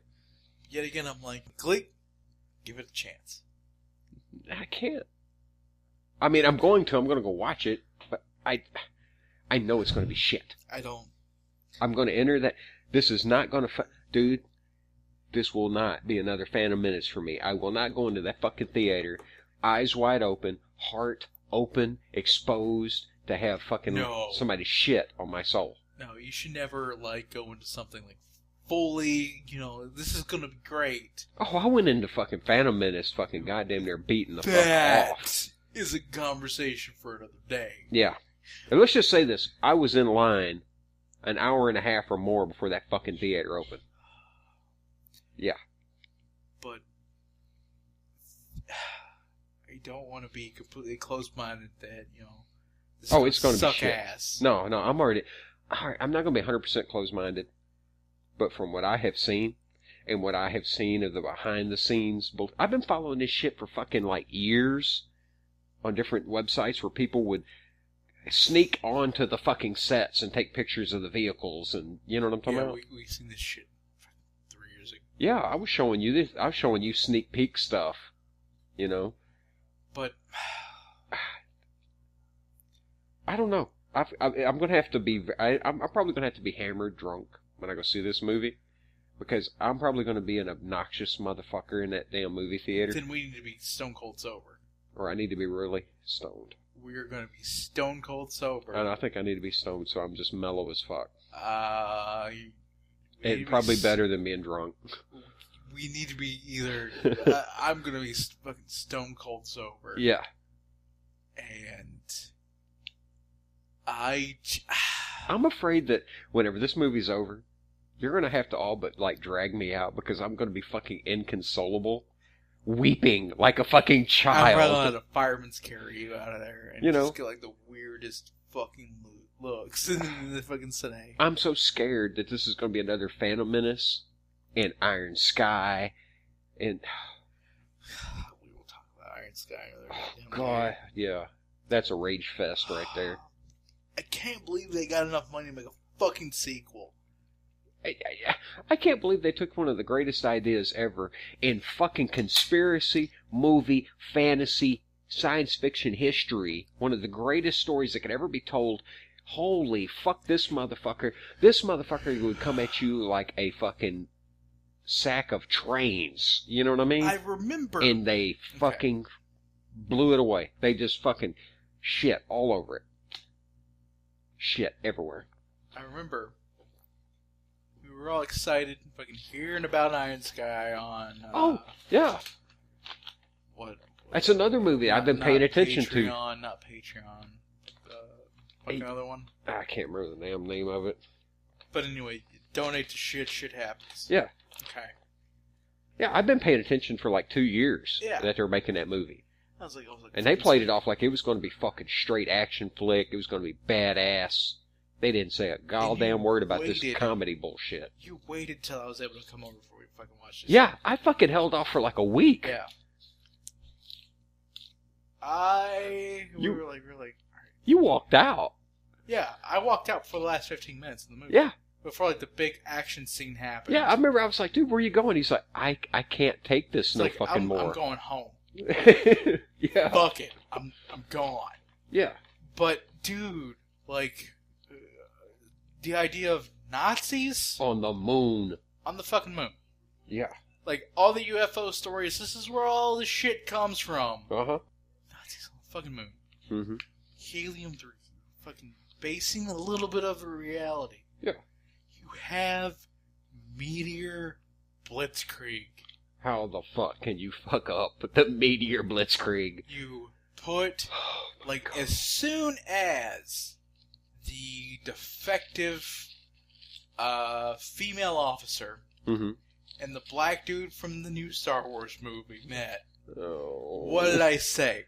I was like, those two are going to hook up by the end of this. Mm-hmm. And you're like, nah, that's bullshit. She's a Nazi. She'll never go for it. Yeah, and I was also like, this is a fucking action movie. This is not a romance. Yeah. Yeah, that's not going to happen. It's going to be a fucking action flick. It won't fucking happen. Yeah. I hate it. Mm-hmm. They've got to throw it in every fucking movie. Every movie has to have this lovey-dovey horse shit thrown into it. I hate being able to call any movie. Yeah, exactly. I would much rather be throwing curveballs the entire time, not to the point to where it's M. Night Shyamalan ding dong level, where I expect a twist. I see suck-ass movies. Where it's just, suck-ass movies where you're expecting what's going to happen. Mm-hmm. And you're expecting something big to happen, and, he fucking whores himself out. Mm-hmm. I fucking hate it. Mm-hmm. I hate that.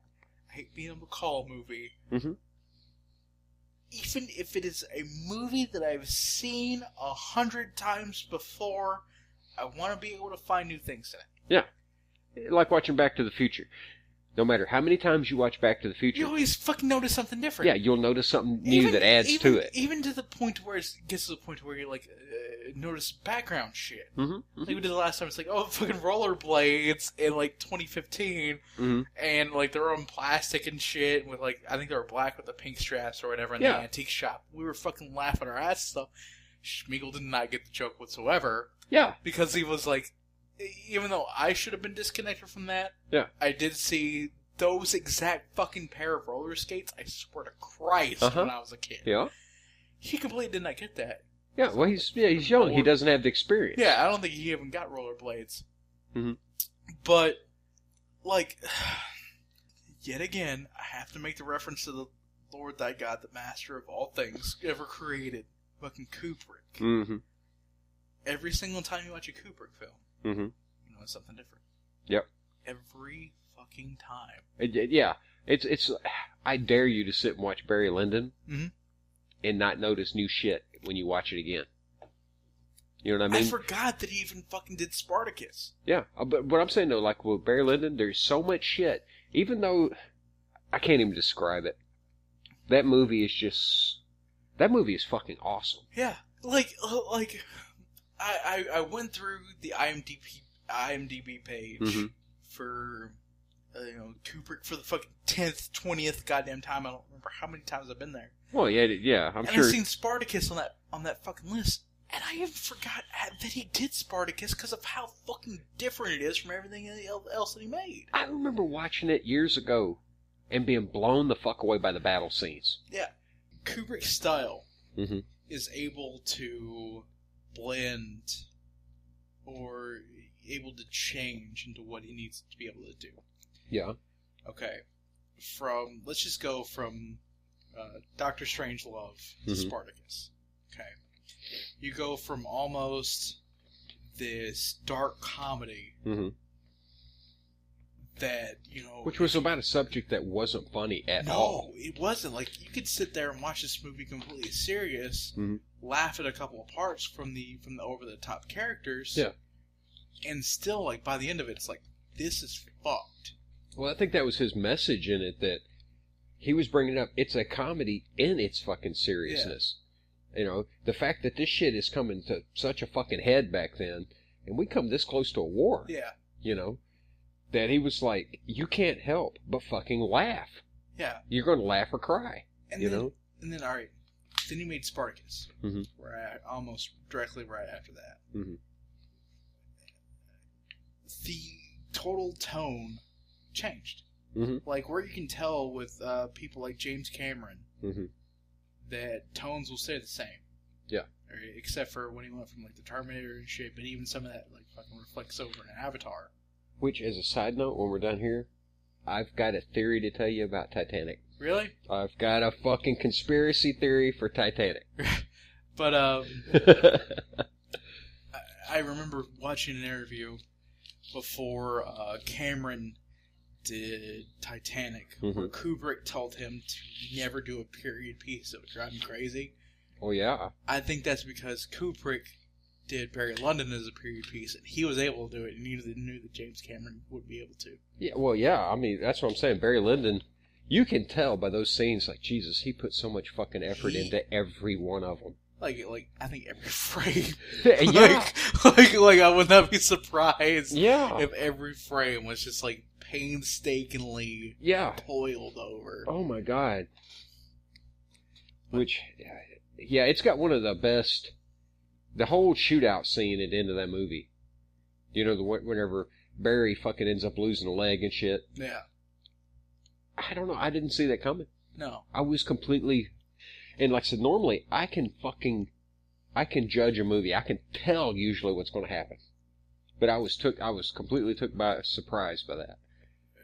I think if... It's like you was talking about Spartacus. Yeah. Whenever that whole scene, the Romans are like, all right, motherfuckers, which one of you is the guy that led this shit? Yeah. You were actually kind of shocked, I'm sure, when that guy stood up and said, I'm Spartacus. I'm Spartacus. Yeah. I'm Spartacus. Yeah.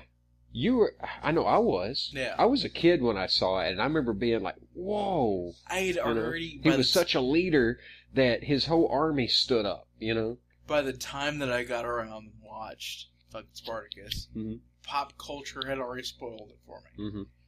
But still... I watched it on TBS way back. It did not fucking change that, that emotional fucking connection I had with it. Mm-hmm. And I find that weird that Spartacus had such a pop culture hit. Spartacus, The Shining. Oh, God. Are both two gigantic fucking pop culture hits. Yeah. Well, I think The Shining is more of a pop culture thing than Spartacus. Yeah. But still, they are in their own rights. Mm-hmm. But...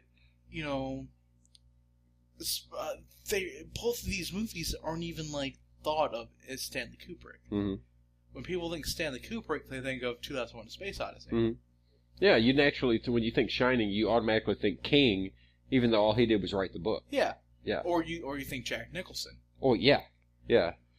But which was one of his best moments ever in film history is him crashing through that fucking door with the axe. Oh, dude.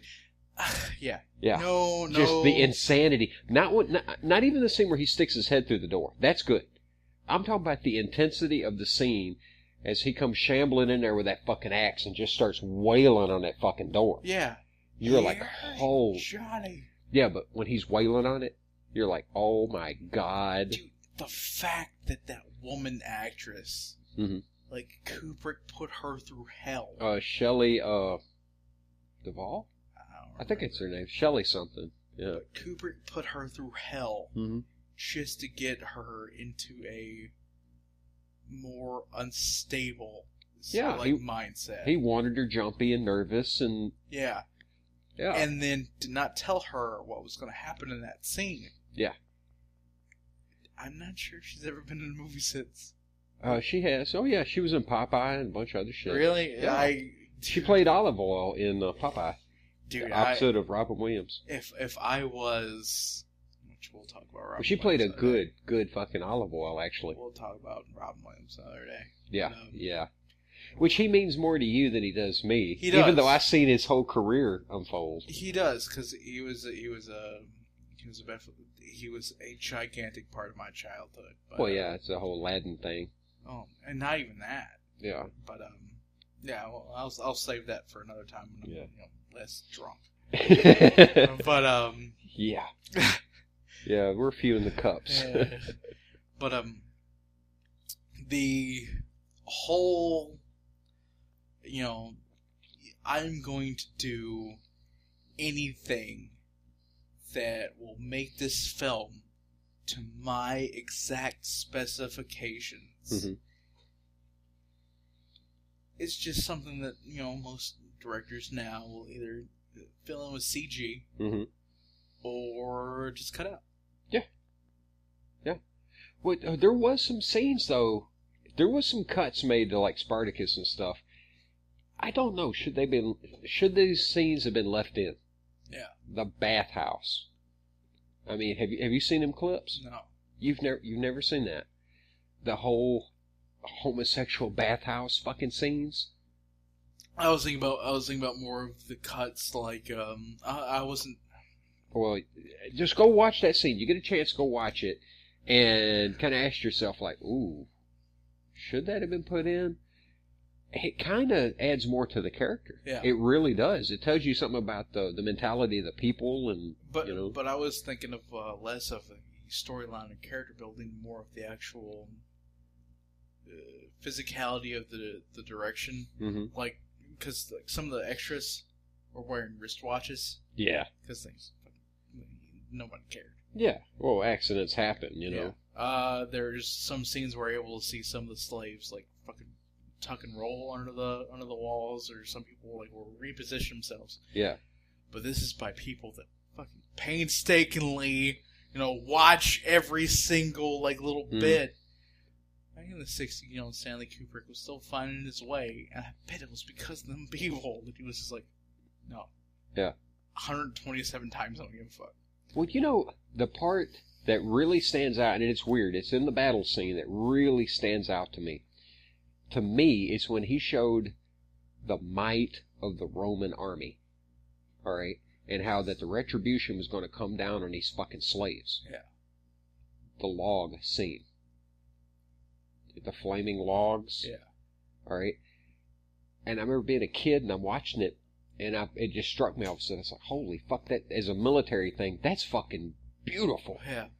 You roll a flaming tree down the fucking hill at your opponents. I've read Sun Tzu's The Art of War 9 times. But didn't that kind of wasn't that symbolic of almost like the Romans as a steamroller, a flaming steamroller that cannot be fucking stopped? But you know? Sun Tzu, just in his philosophy, would have been fucking proud of whatever captain or general would have fucking said that. Mm-hmm. Because one of Sun Tzu's very basic arguments was, you fight by fire. Mm-hmm. You cause a fire, you fight by fire, you push them on the death ground. Mm-hmm.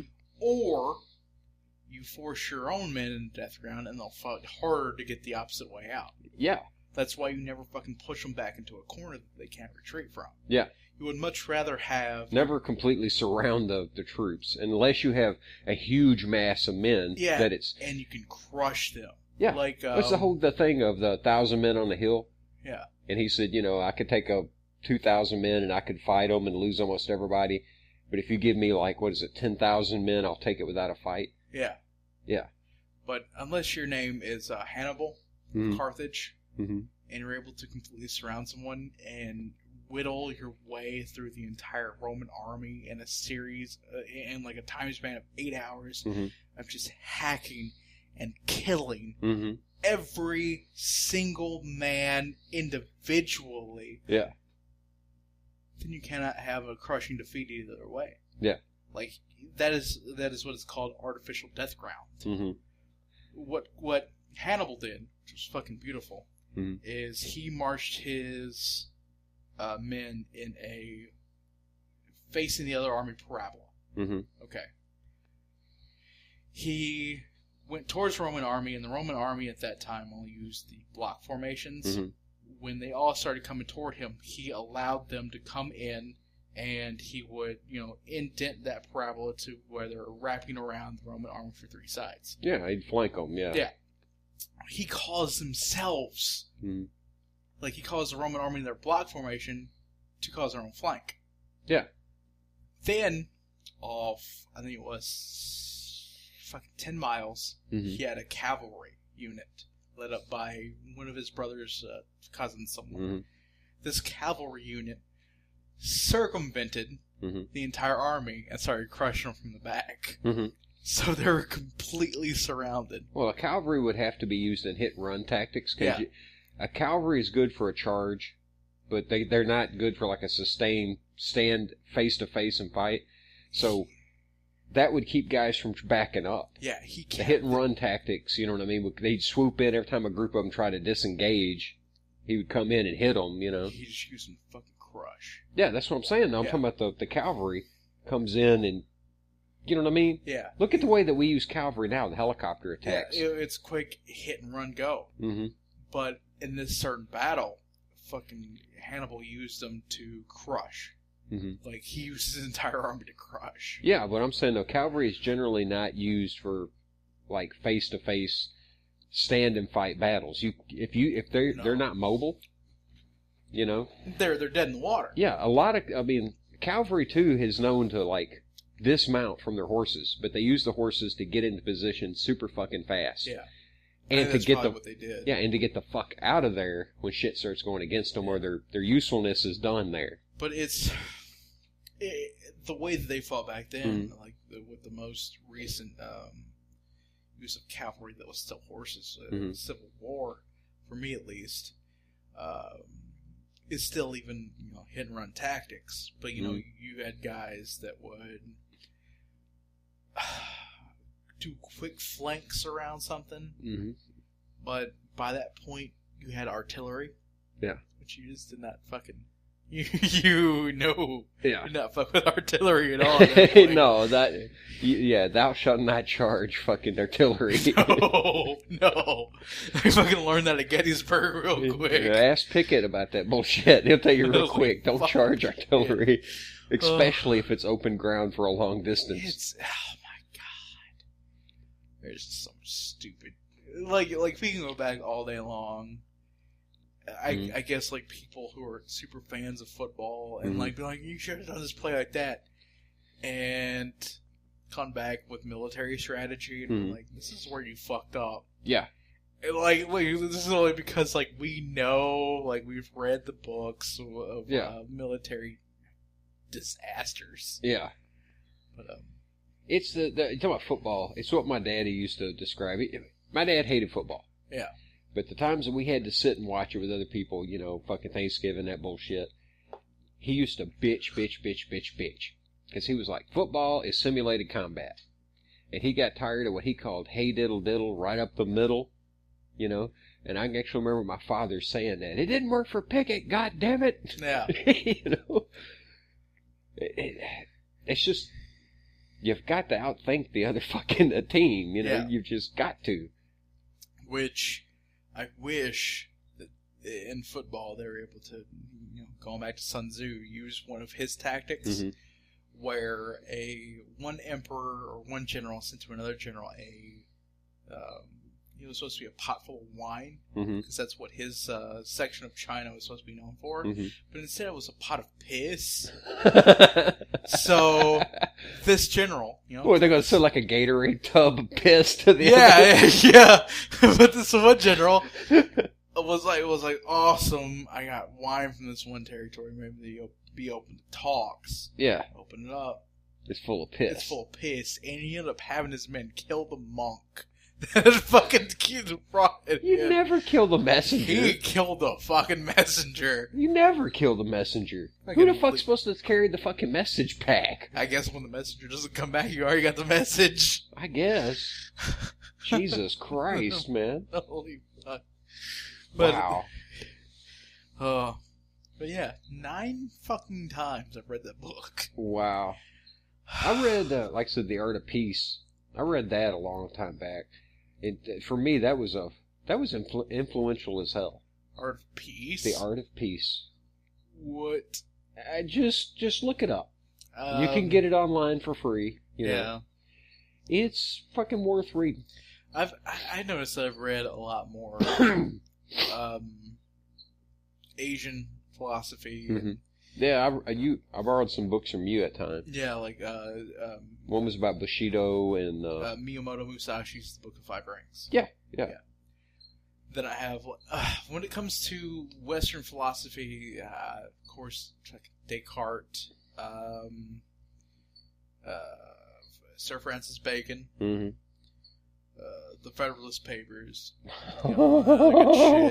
which led to some of the biggest fucking arguments we have ever had. Yeah, that was those I wish were recorded. I read a fucking butt ton of Aristotle as well as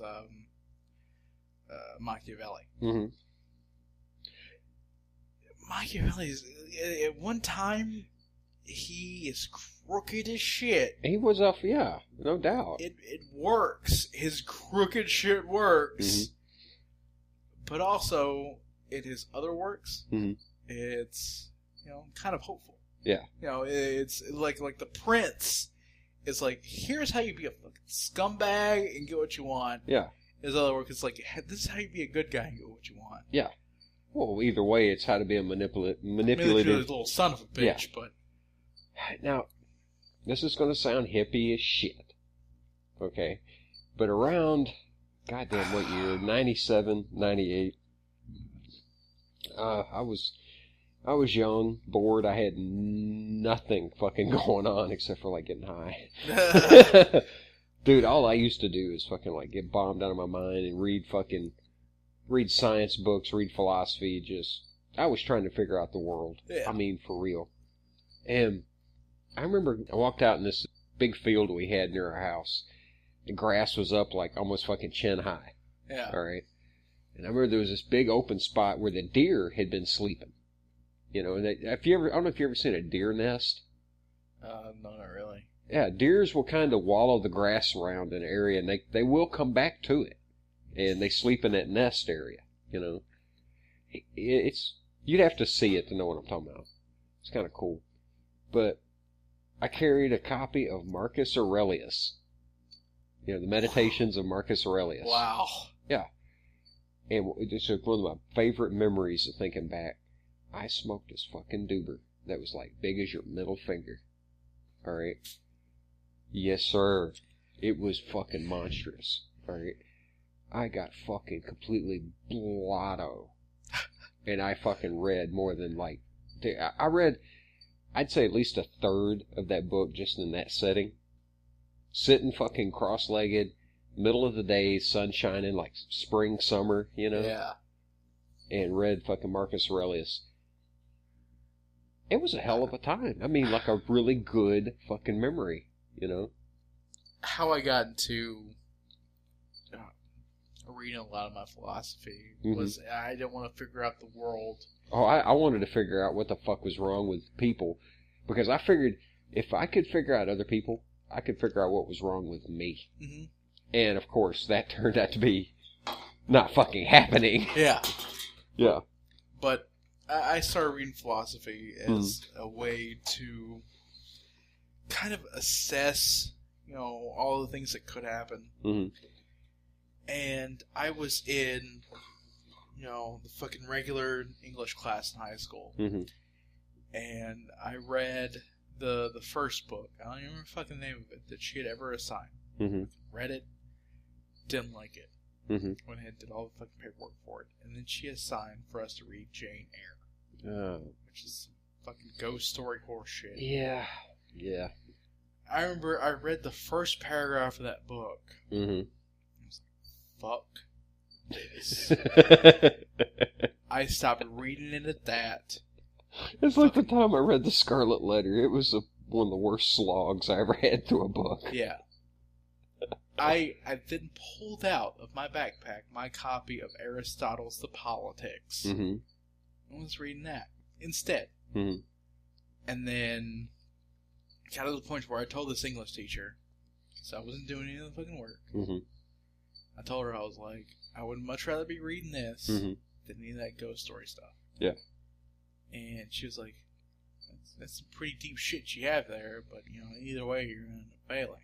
Yeah. I was like, I don't fucking care. Actually, I'm getting a better education here by myself. Yeah. Thank you very much. I was like, I don't fucking care.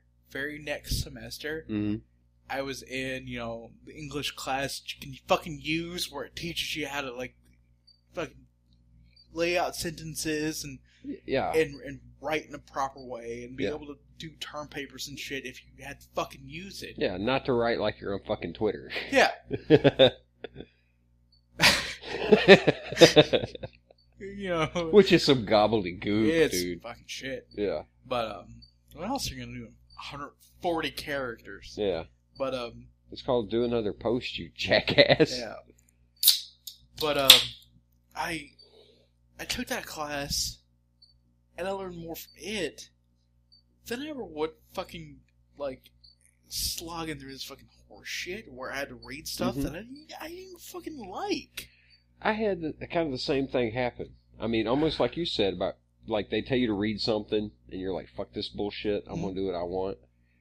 And it was like 8th grade English, and I don't even remember what the fuck we were doing. It was just a bunch of horse shit. You know, like, I know this crap already. Yeah. You know?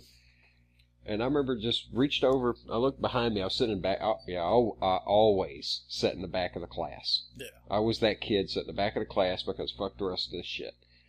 And I remember turning around the bookshelf behind me and looking. I'm like, oh, War of the Worlds. I ain't read this yet. Yeah. I started reading War of the Worlds instead of what I'm supposed to be doing. The teacher come back and I remember bawled my ass out for not doing the assignment. And honest to God, the teacher looked down and seen what I was reading and actually was like, oh. And then fucked off. Yeah. And it was almost like even the teacher realized it.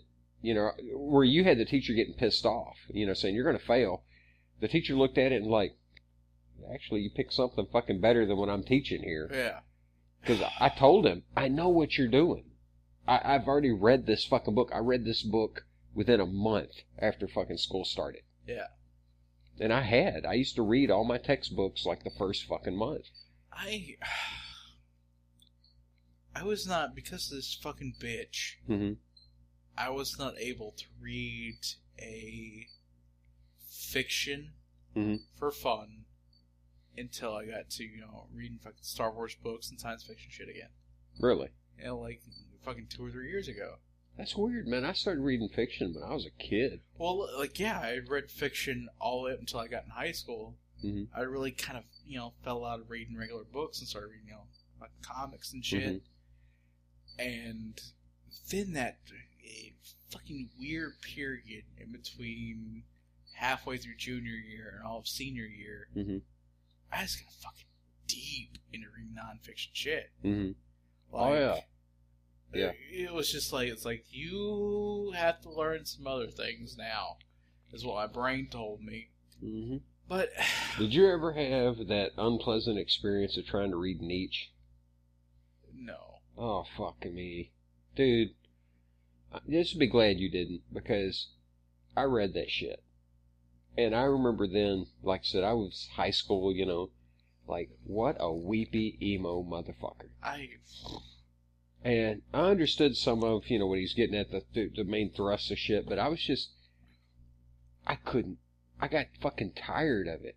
Yeah. I really got tired of it. I mean, he just come across to me as kind of a mopey, whiny son of a bitch. Yeah.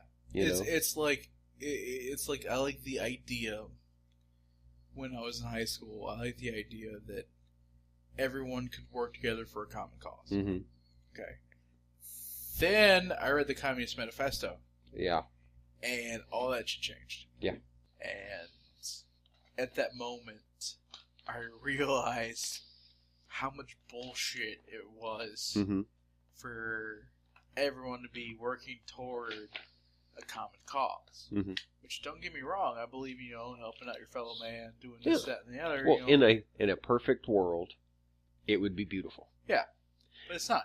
The world don't work that way. Yeah, it's a corrupt system, where Karl Marx did nothing but mooch off of Joseph Engels and never held a job in his life and was a self-loathing fucking asshole. Well, it's just the whole idea of human nature. People, by their very nature, are self-centered and greedy. You're never going to get over that. The only system that really works is one that takes in account that fucking natural greed and sense of self-preservation. Yeah. Or it's just the fucking republic. But I'm saying deep down, though, you have to acknowledge the fact that people are individuals. Yeah. You, others were not members of a goddamn collective like the Borg. Yeah. Yeah. Yeah, we are going to do what is the best for us. Yeah. Where, like, the best for me, I might say, I want to eat some chicken patties, where the best for you is like, no, fuck that, I want some steak. Yeah. But in a true collective, somebody would come forward and say, no, comrades. You all must eat XYZ because that's all we produce. You all must eat tofu because that is all that is given us to the state for the month. Exactly. Fuck your shit. Yeah. I want some goddamn spicy chicken patties, and you can go fuck yourself with that tofu. I don't give a damn how good that fucking government grilled cheese is. I don't give a fuck. I want some steak. God damn it. Yeah. Well, like you said, you was talking about the Communist Manifesto. I read a bunch of that shit when I was in high school. I read a lot of it. I fucking grew up seeing, the whole Reagan era Cold War horse shit. The very end of it. Yeah, I mean, think of when I grew up, dude. I was born in 1974. Yeah. So not only I remember Reagan getting elected. Yeah. I can remember the night that the returns come in and that he had whooped Carter's ass. Of course he did. Yeah, I seen it live on TV.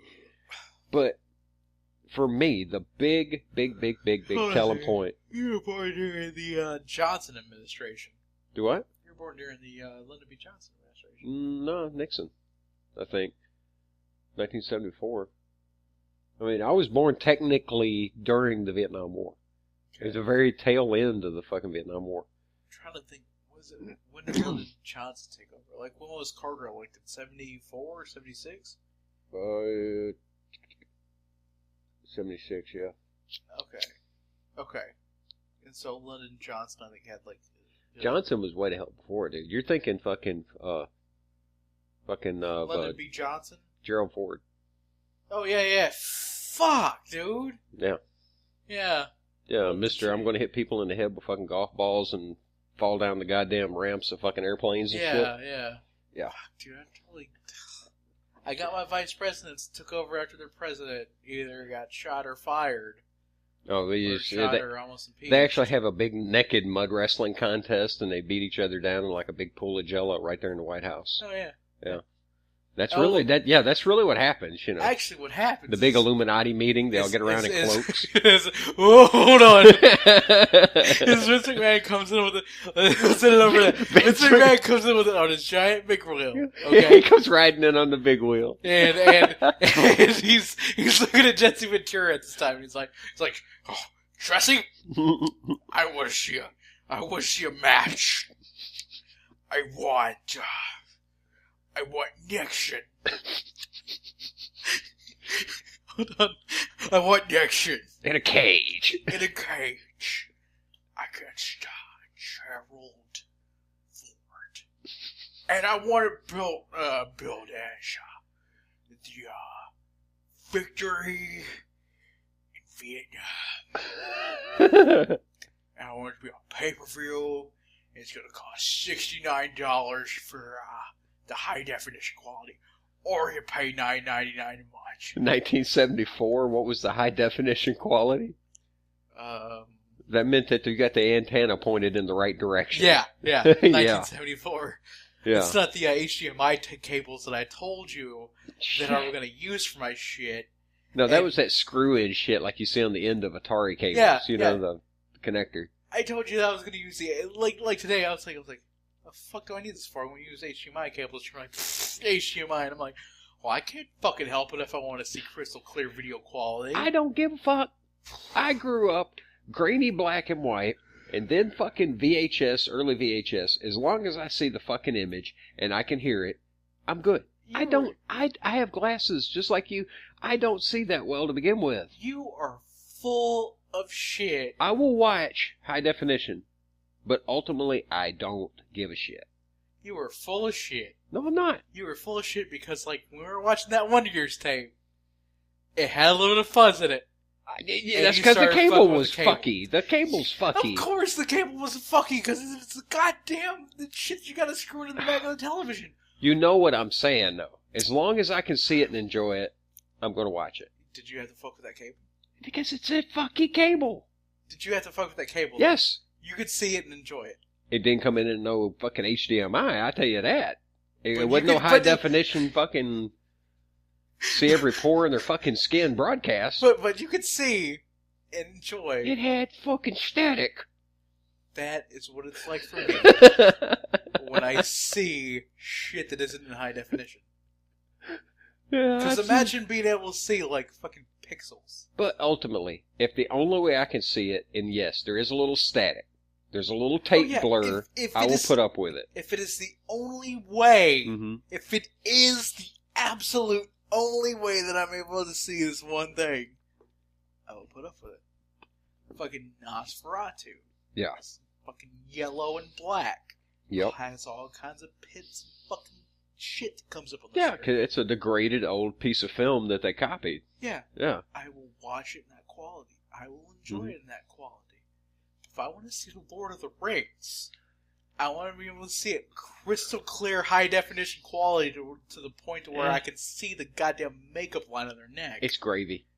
That's gravy. As long as I get to eat, I don't necessarily need gravy. I don't. You know what I'm saying? Gravy makes everything better. It does. It makes everything better. But if you get a good meal, you don't need the gravy. All right.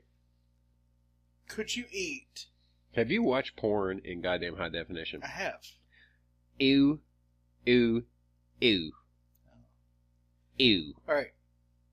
I'm sorry. Let's hold on a second. Let's relate gravy to something else. Mm-hmm. Right? say you had a plate of spaghetti noodles, mm-hmm. and then you just had meatballs, mm-hmm. but no red sauce. Okay. How much better would that red sauce? It would make it infinitely better. But if all there is meatballs and spaghetti, then you will enjoy it. Yes. Yes. But I don't. I'm not the one that would.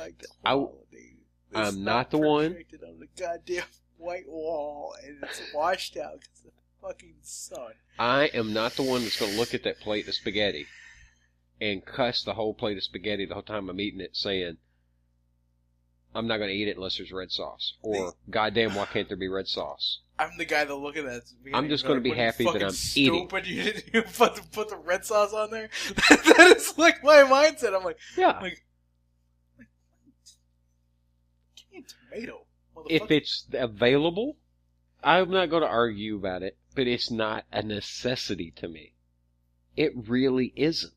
I'm not saying I want to watch red sauce is a necessity. I'm not saying I would prefer to watch old grainy bullshit. No, yeah. But it's just not. It's not needed. Yeah, like I said, if it's something I absolutely cannot fucking get around, mm-hmm. I will accept it for that. If it's something I can get around, mm-hmm. then I'm gonna eat my fucking red sauce. Like I'm gonna fucking pour extra red sauce on it. I'm gonna drown it in red sauce, mm-hmm. and I'm just gonna make it fucking just mostly red sauce. I'll make it spaghetti soup. All right. Star Wars premiere on fucking network television, NBC, about 1981, 82, before fucking Empire come out. Maybe even ABC. Okay, or, I remember that it come in shitty. No, I take it back. It was CBS, and for us, CBS come in like crap because it was all the way from Cape Girardeau.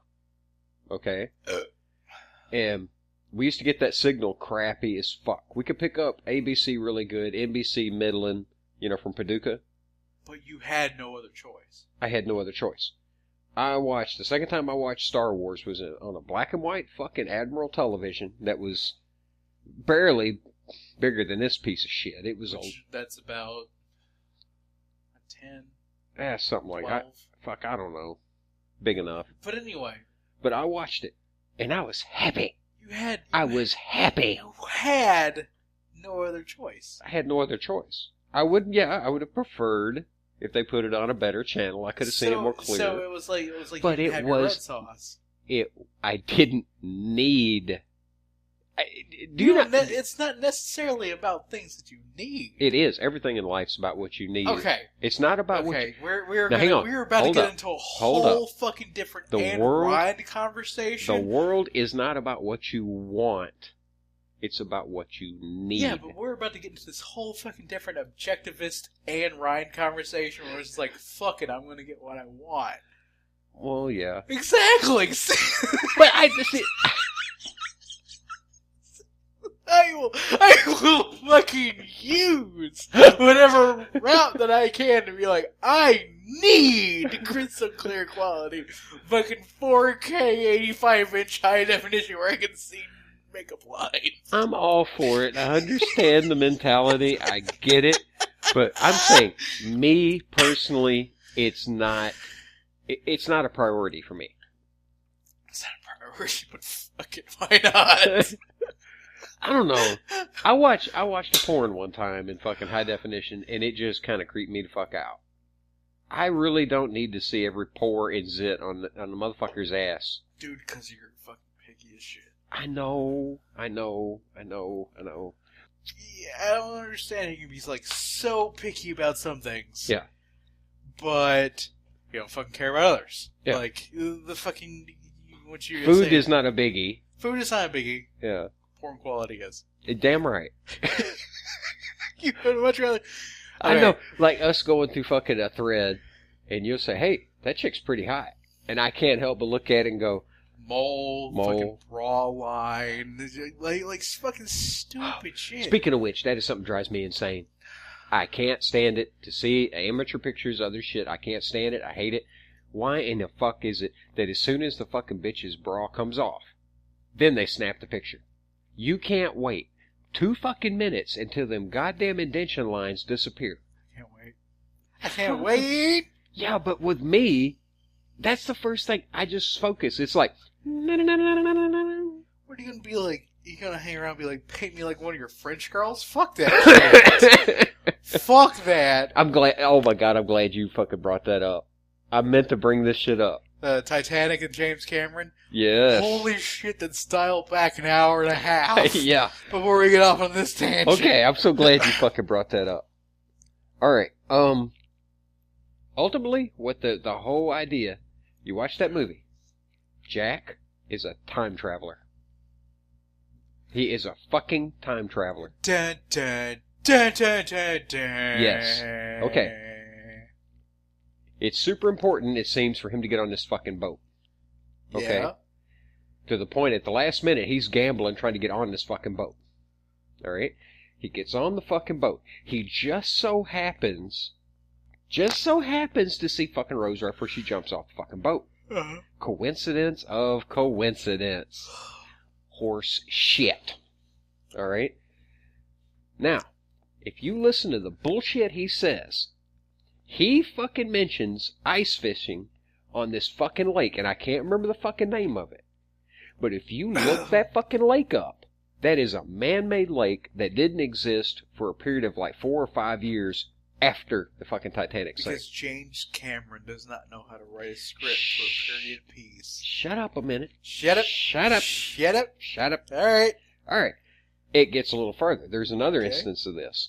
He then even tells her that they're going to go ride on this fucking roller coaster like in New Jersey or some goddamn It doesn't place. exist yet. It did not fucking Because exist. fucking James Cameron cannot make a continuity story that fucking fits a period. Yeah. Now, the whole point, he has to be a time traveler because of this. He obviously grew up in this area and seen those lakes, didn't know. I mean, and it makes you ask the question, what time traveler goes back in time and doesn't know? Yeah. Now, he carries a bag. The duffel that he's carrying, is a Swiss Army bag from like 1938. Way the hell after the fact. Okay? Period piece will drive you crazy unless your name's Stanley fucking Kubrick. I understand. Oh, God damn The entire point of him going back and pretending to fall in love with Rose. Was the nailer? No. Oh. Was to make sure that the Titanic hit the fucking iceberg.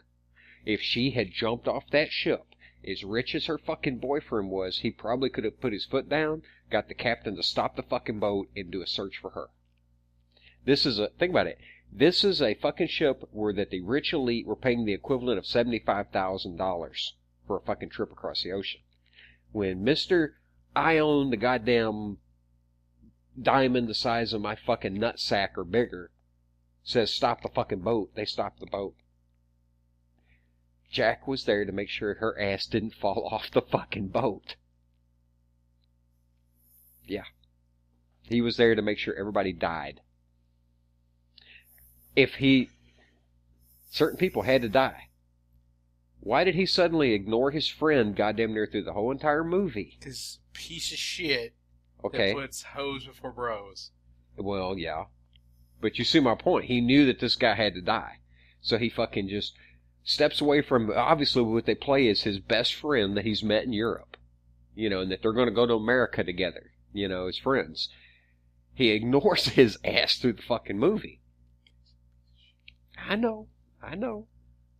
But I read that the other day, and I was just like, that's fucking awesome. This makes up for all of James Cameron's fucking stupid, fucking shitty continuity errors. No, of course it doesn't, because you know what? He's shitty at writing continuity. God damn it, he made the same movie twice and made it a fucking blockbuster both times, and people were fucking stupid enough to buy into it both times. Which was? Titanic and Avatar. They're the same fucking movie. Okay, tell me how the same movie. Alright, first off... I gotta hear this. First off, alright, you have the outcast that falls in love with... the fucking main female character of the entire... Who was seemingly put in place because he's... Well, in one a time traveler, and the other he's a fucking... Yeah. Alter traveler. Yeah. Because he has to make sure things go a certain way. Yeah, and then you have this whole big, fucking destruction, right, of everything, where you have this major crisis of not only tearing yourself away from the people that you know, but tearing your love interest away from that, which is the fucking basic Romeo and Juliet shit that was stolen way back from fucking Shakespeare. Yeah, right? And who probably stole it from somebody else. Yeah. Yeah. Dick. Yeah, Shakespeare was a hack. I'm sorry, he was kind of a hack. We a good one. We will piss off old school literal history buffs. I don't give a fuck. But anyway. I don't care. Alright, you have this whole conflict, which is the exact fucking thing in Titanic. Okay? You have the complete destruction of everything, of the Na'vi world and the Titanic as their world. Yeah. Yeah. And you had the big villain of being the general in Avatar and being the rich asshole boyfriend in fucking Titanic. You also have the overthrow of the fucking status quo. Yeah. Think about it. He was just kind of doing what the fuck he wanted, and the leaders and all can't stop him. Yeah. Yeah. Which, yet again, Montague and Capulet fucking leadership. Goddamn Romeo and Juliet. Yeah. Yeah. Yeah, they were like rich merchants and stuff. Yeah. Yeah. What the fuck is this shit? Now, okay, a side thought. Here's another one. If you continue my idea of the time traveler, it actually explains for all the continuity errors, and it also explains for how Cameron ripped off all the old movies of the Titanic. You know why?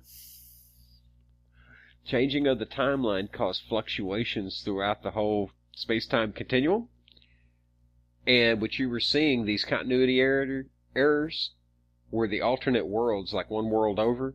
Fucking, the ripples of his change was overlapping and causing these continuity errors. Or James Paradoxes. Cameron was a fucking hack that stole shit from other movies.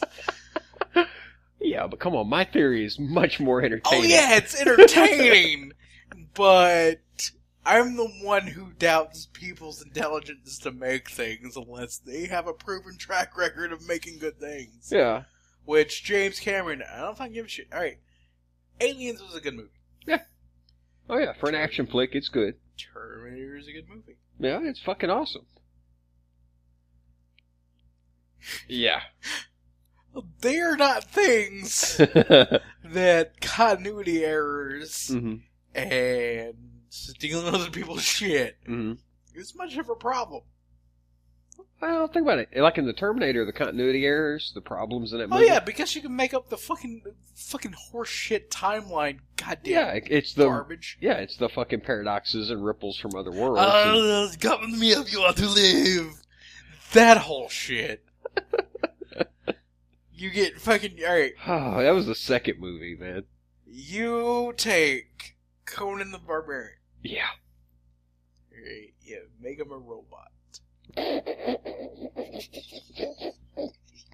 This is how I'm thinking this pitch went, okay? This is how this fucking pitch went. Alright. It's the mid-80s. Fucking Schwarzenegger is the shit still. Right. Let me guess. There was a party somewhere. A bunch of guys are sitting in the hot tub, coked out of their fucking mind. And somebody explained. He said, "Hey man, we take fucking Conan. We make him a fucking robot. We make him a robot.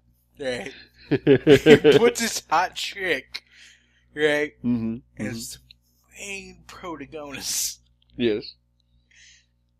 And then we fuck with the timeline to where we know how to make shit make sense.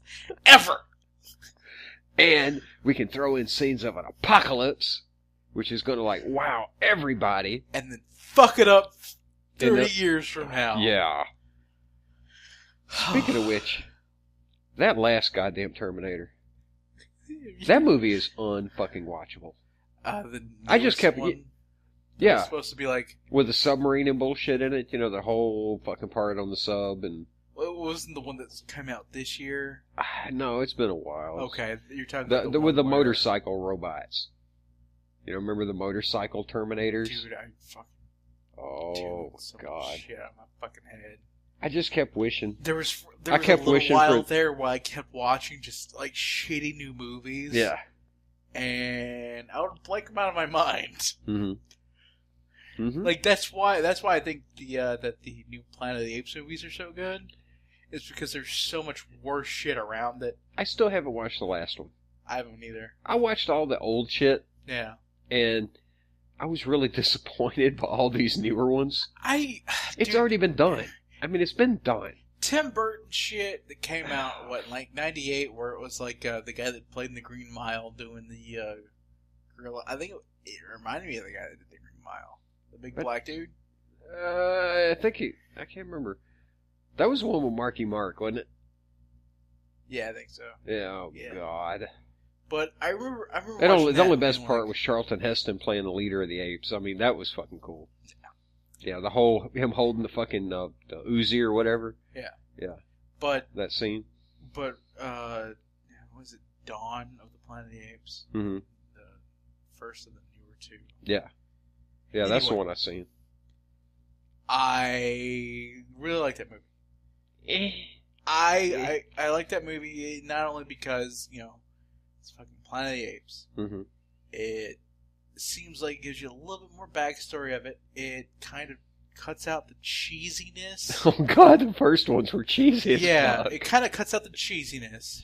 Yeah. So it's like, you know, you still get your Cheezosaurus Rex in your fucking mac and cheese, but you know, it dialed a bit back on the artificial cheddar flavor. Yeah.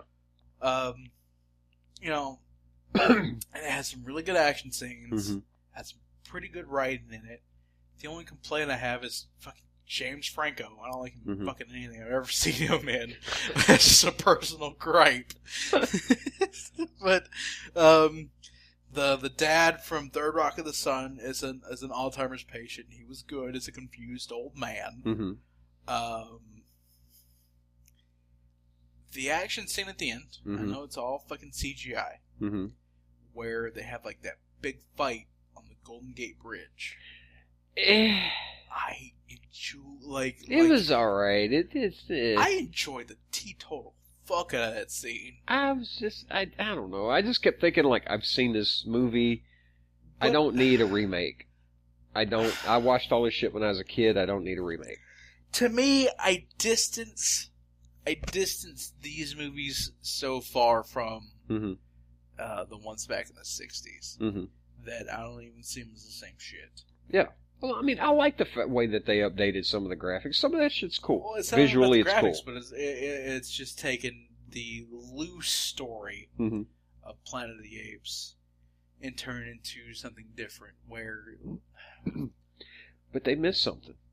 They missed, I think, something major in those fucking movies. Do you remember when we watched the trailer for the second one? Uh-huh. Okay. Do you remember how fucking ape shit that I went? The scene whenever Caesar is supposedly talking to the human survivors. Yeah. And he's going to come out and give, like, ultimatums, and it's a meeting of generals, you know? Yeah. And you remember how ape shit I went? And I was like, do you know how fast I would snipe that goddamn gorilla? Or that monkey? That monkey would not fucking walk 2 feet towards my fucking leader, and his head would erupt in a fountain. Yet again, you would... But do you remember how ape shit, though? I went completely ape shit, like, dude, there would be no quarter. We would genocide those fucking apes. Alright. This goes back into different movie shit. You've seen the Animatrix. Okay. Remember what happened there? Where the humans were like, no, robots, you cannot make your own state. Fuck you, we don't care about it. And then later on, we had this fucking big war with them, and then they decided to nuke us, and then we blocked out the sun, and they just started using us for power. If you would have sniped that monkey in his face, right, same shit would have fucking happened. It would have been bad for the humans either way. Yeah, well, fuck them. I hate to do this. Yeah. But I think it's about time to wrap this motherfucker up. Oh, yeah. As always, this has been a Picklestick production of the Generation Gap podcast. And I have been, as always, Lunchbox. I'm Gleek. and have a good one. You can reach the Generation Gap podcast on our Twitter page at PicklestickPod or shooting us an email at picklestickproductions@gmail.com. You can also find us on Stitcher.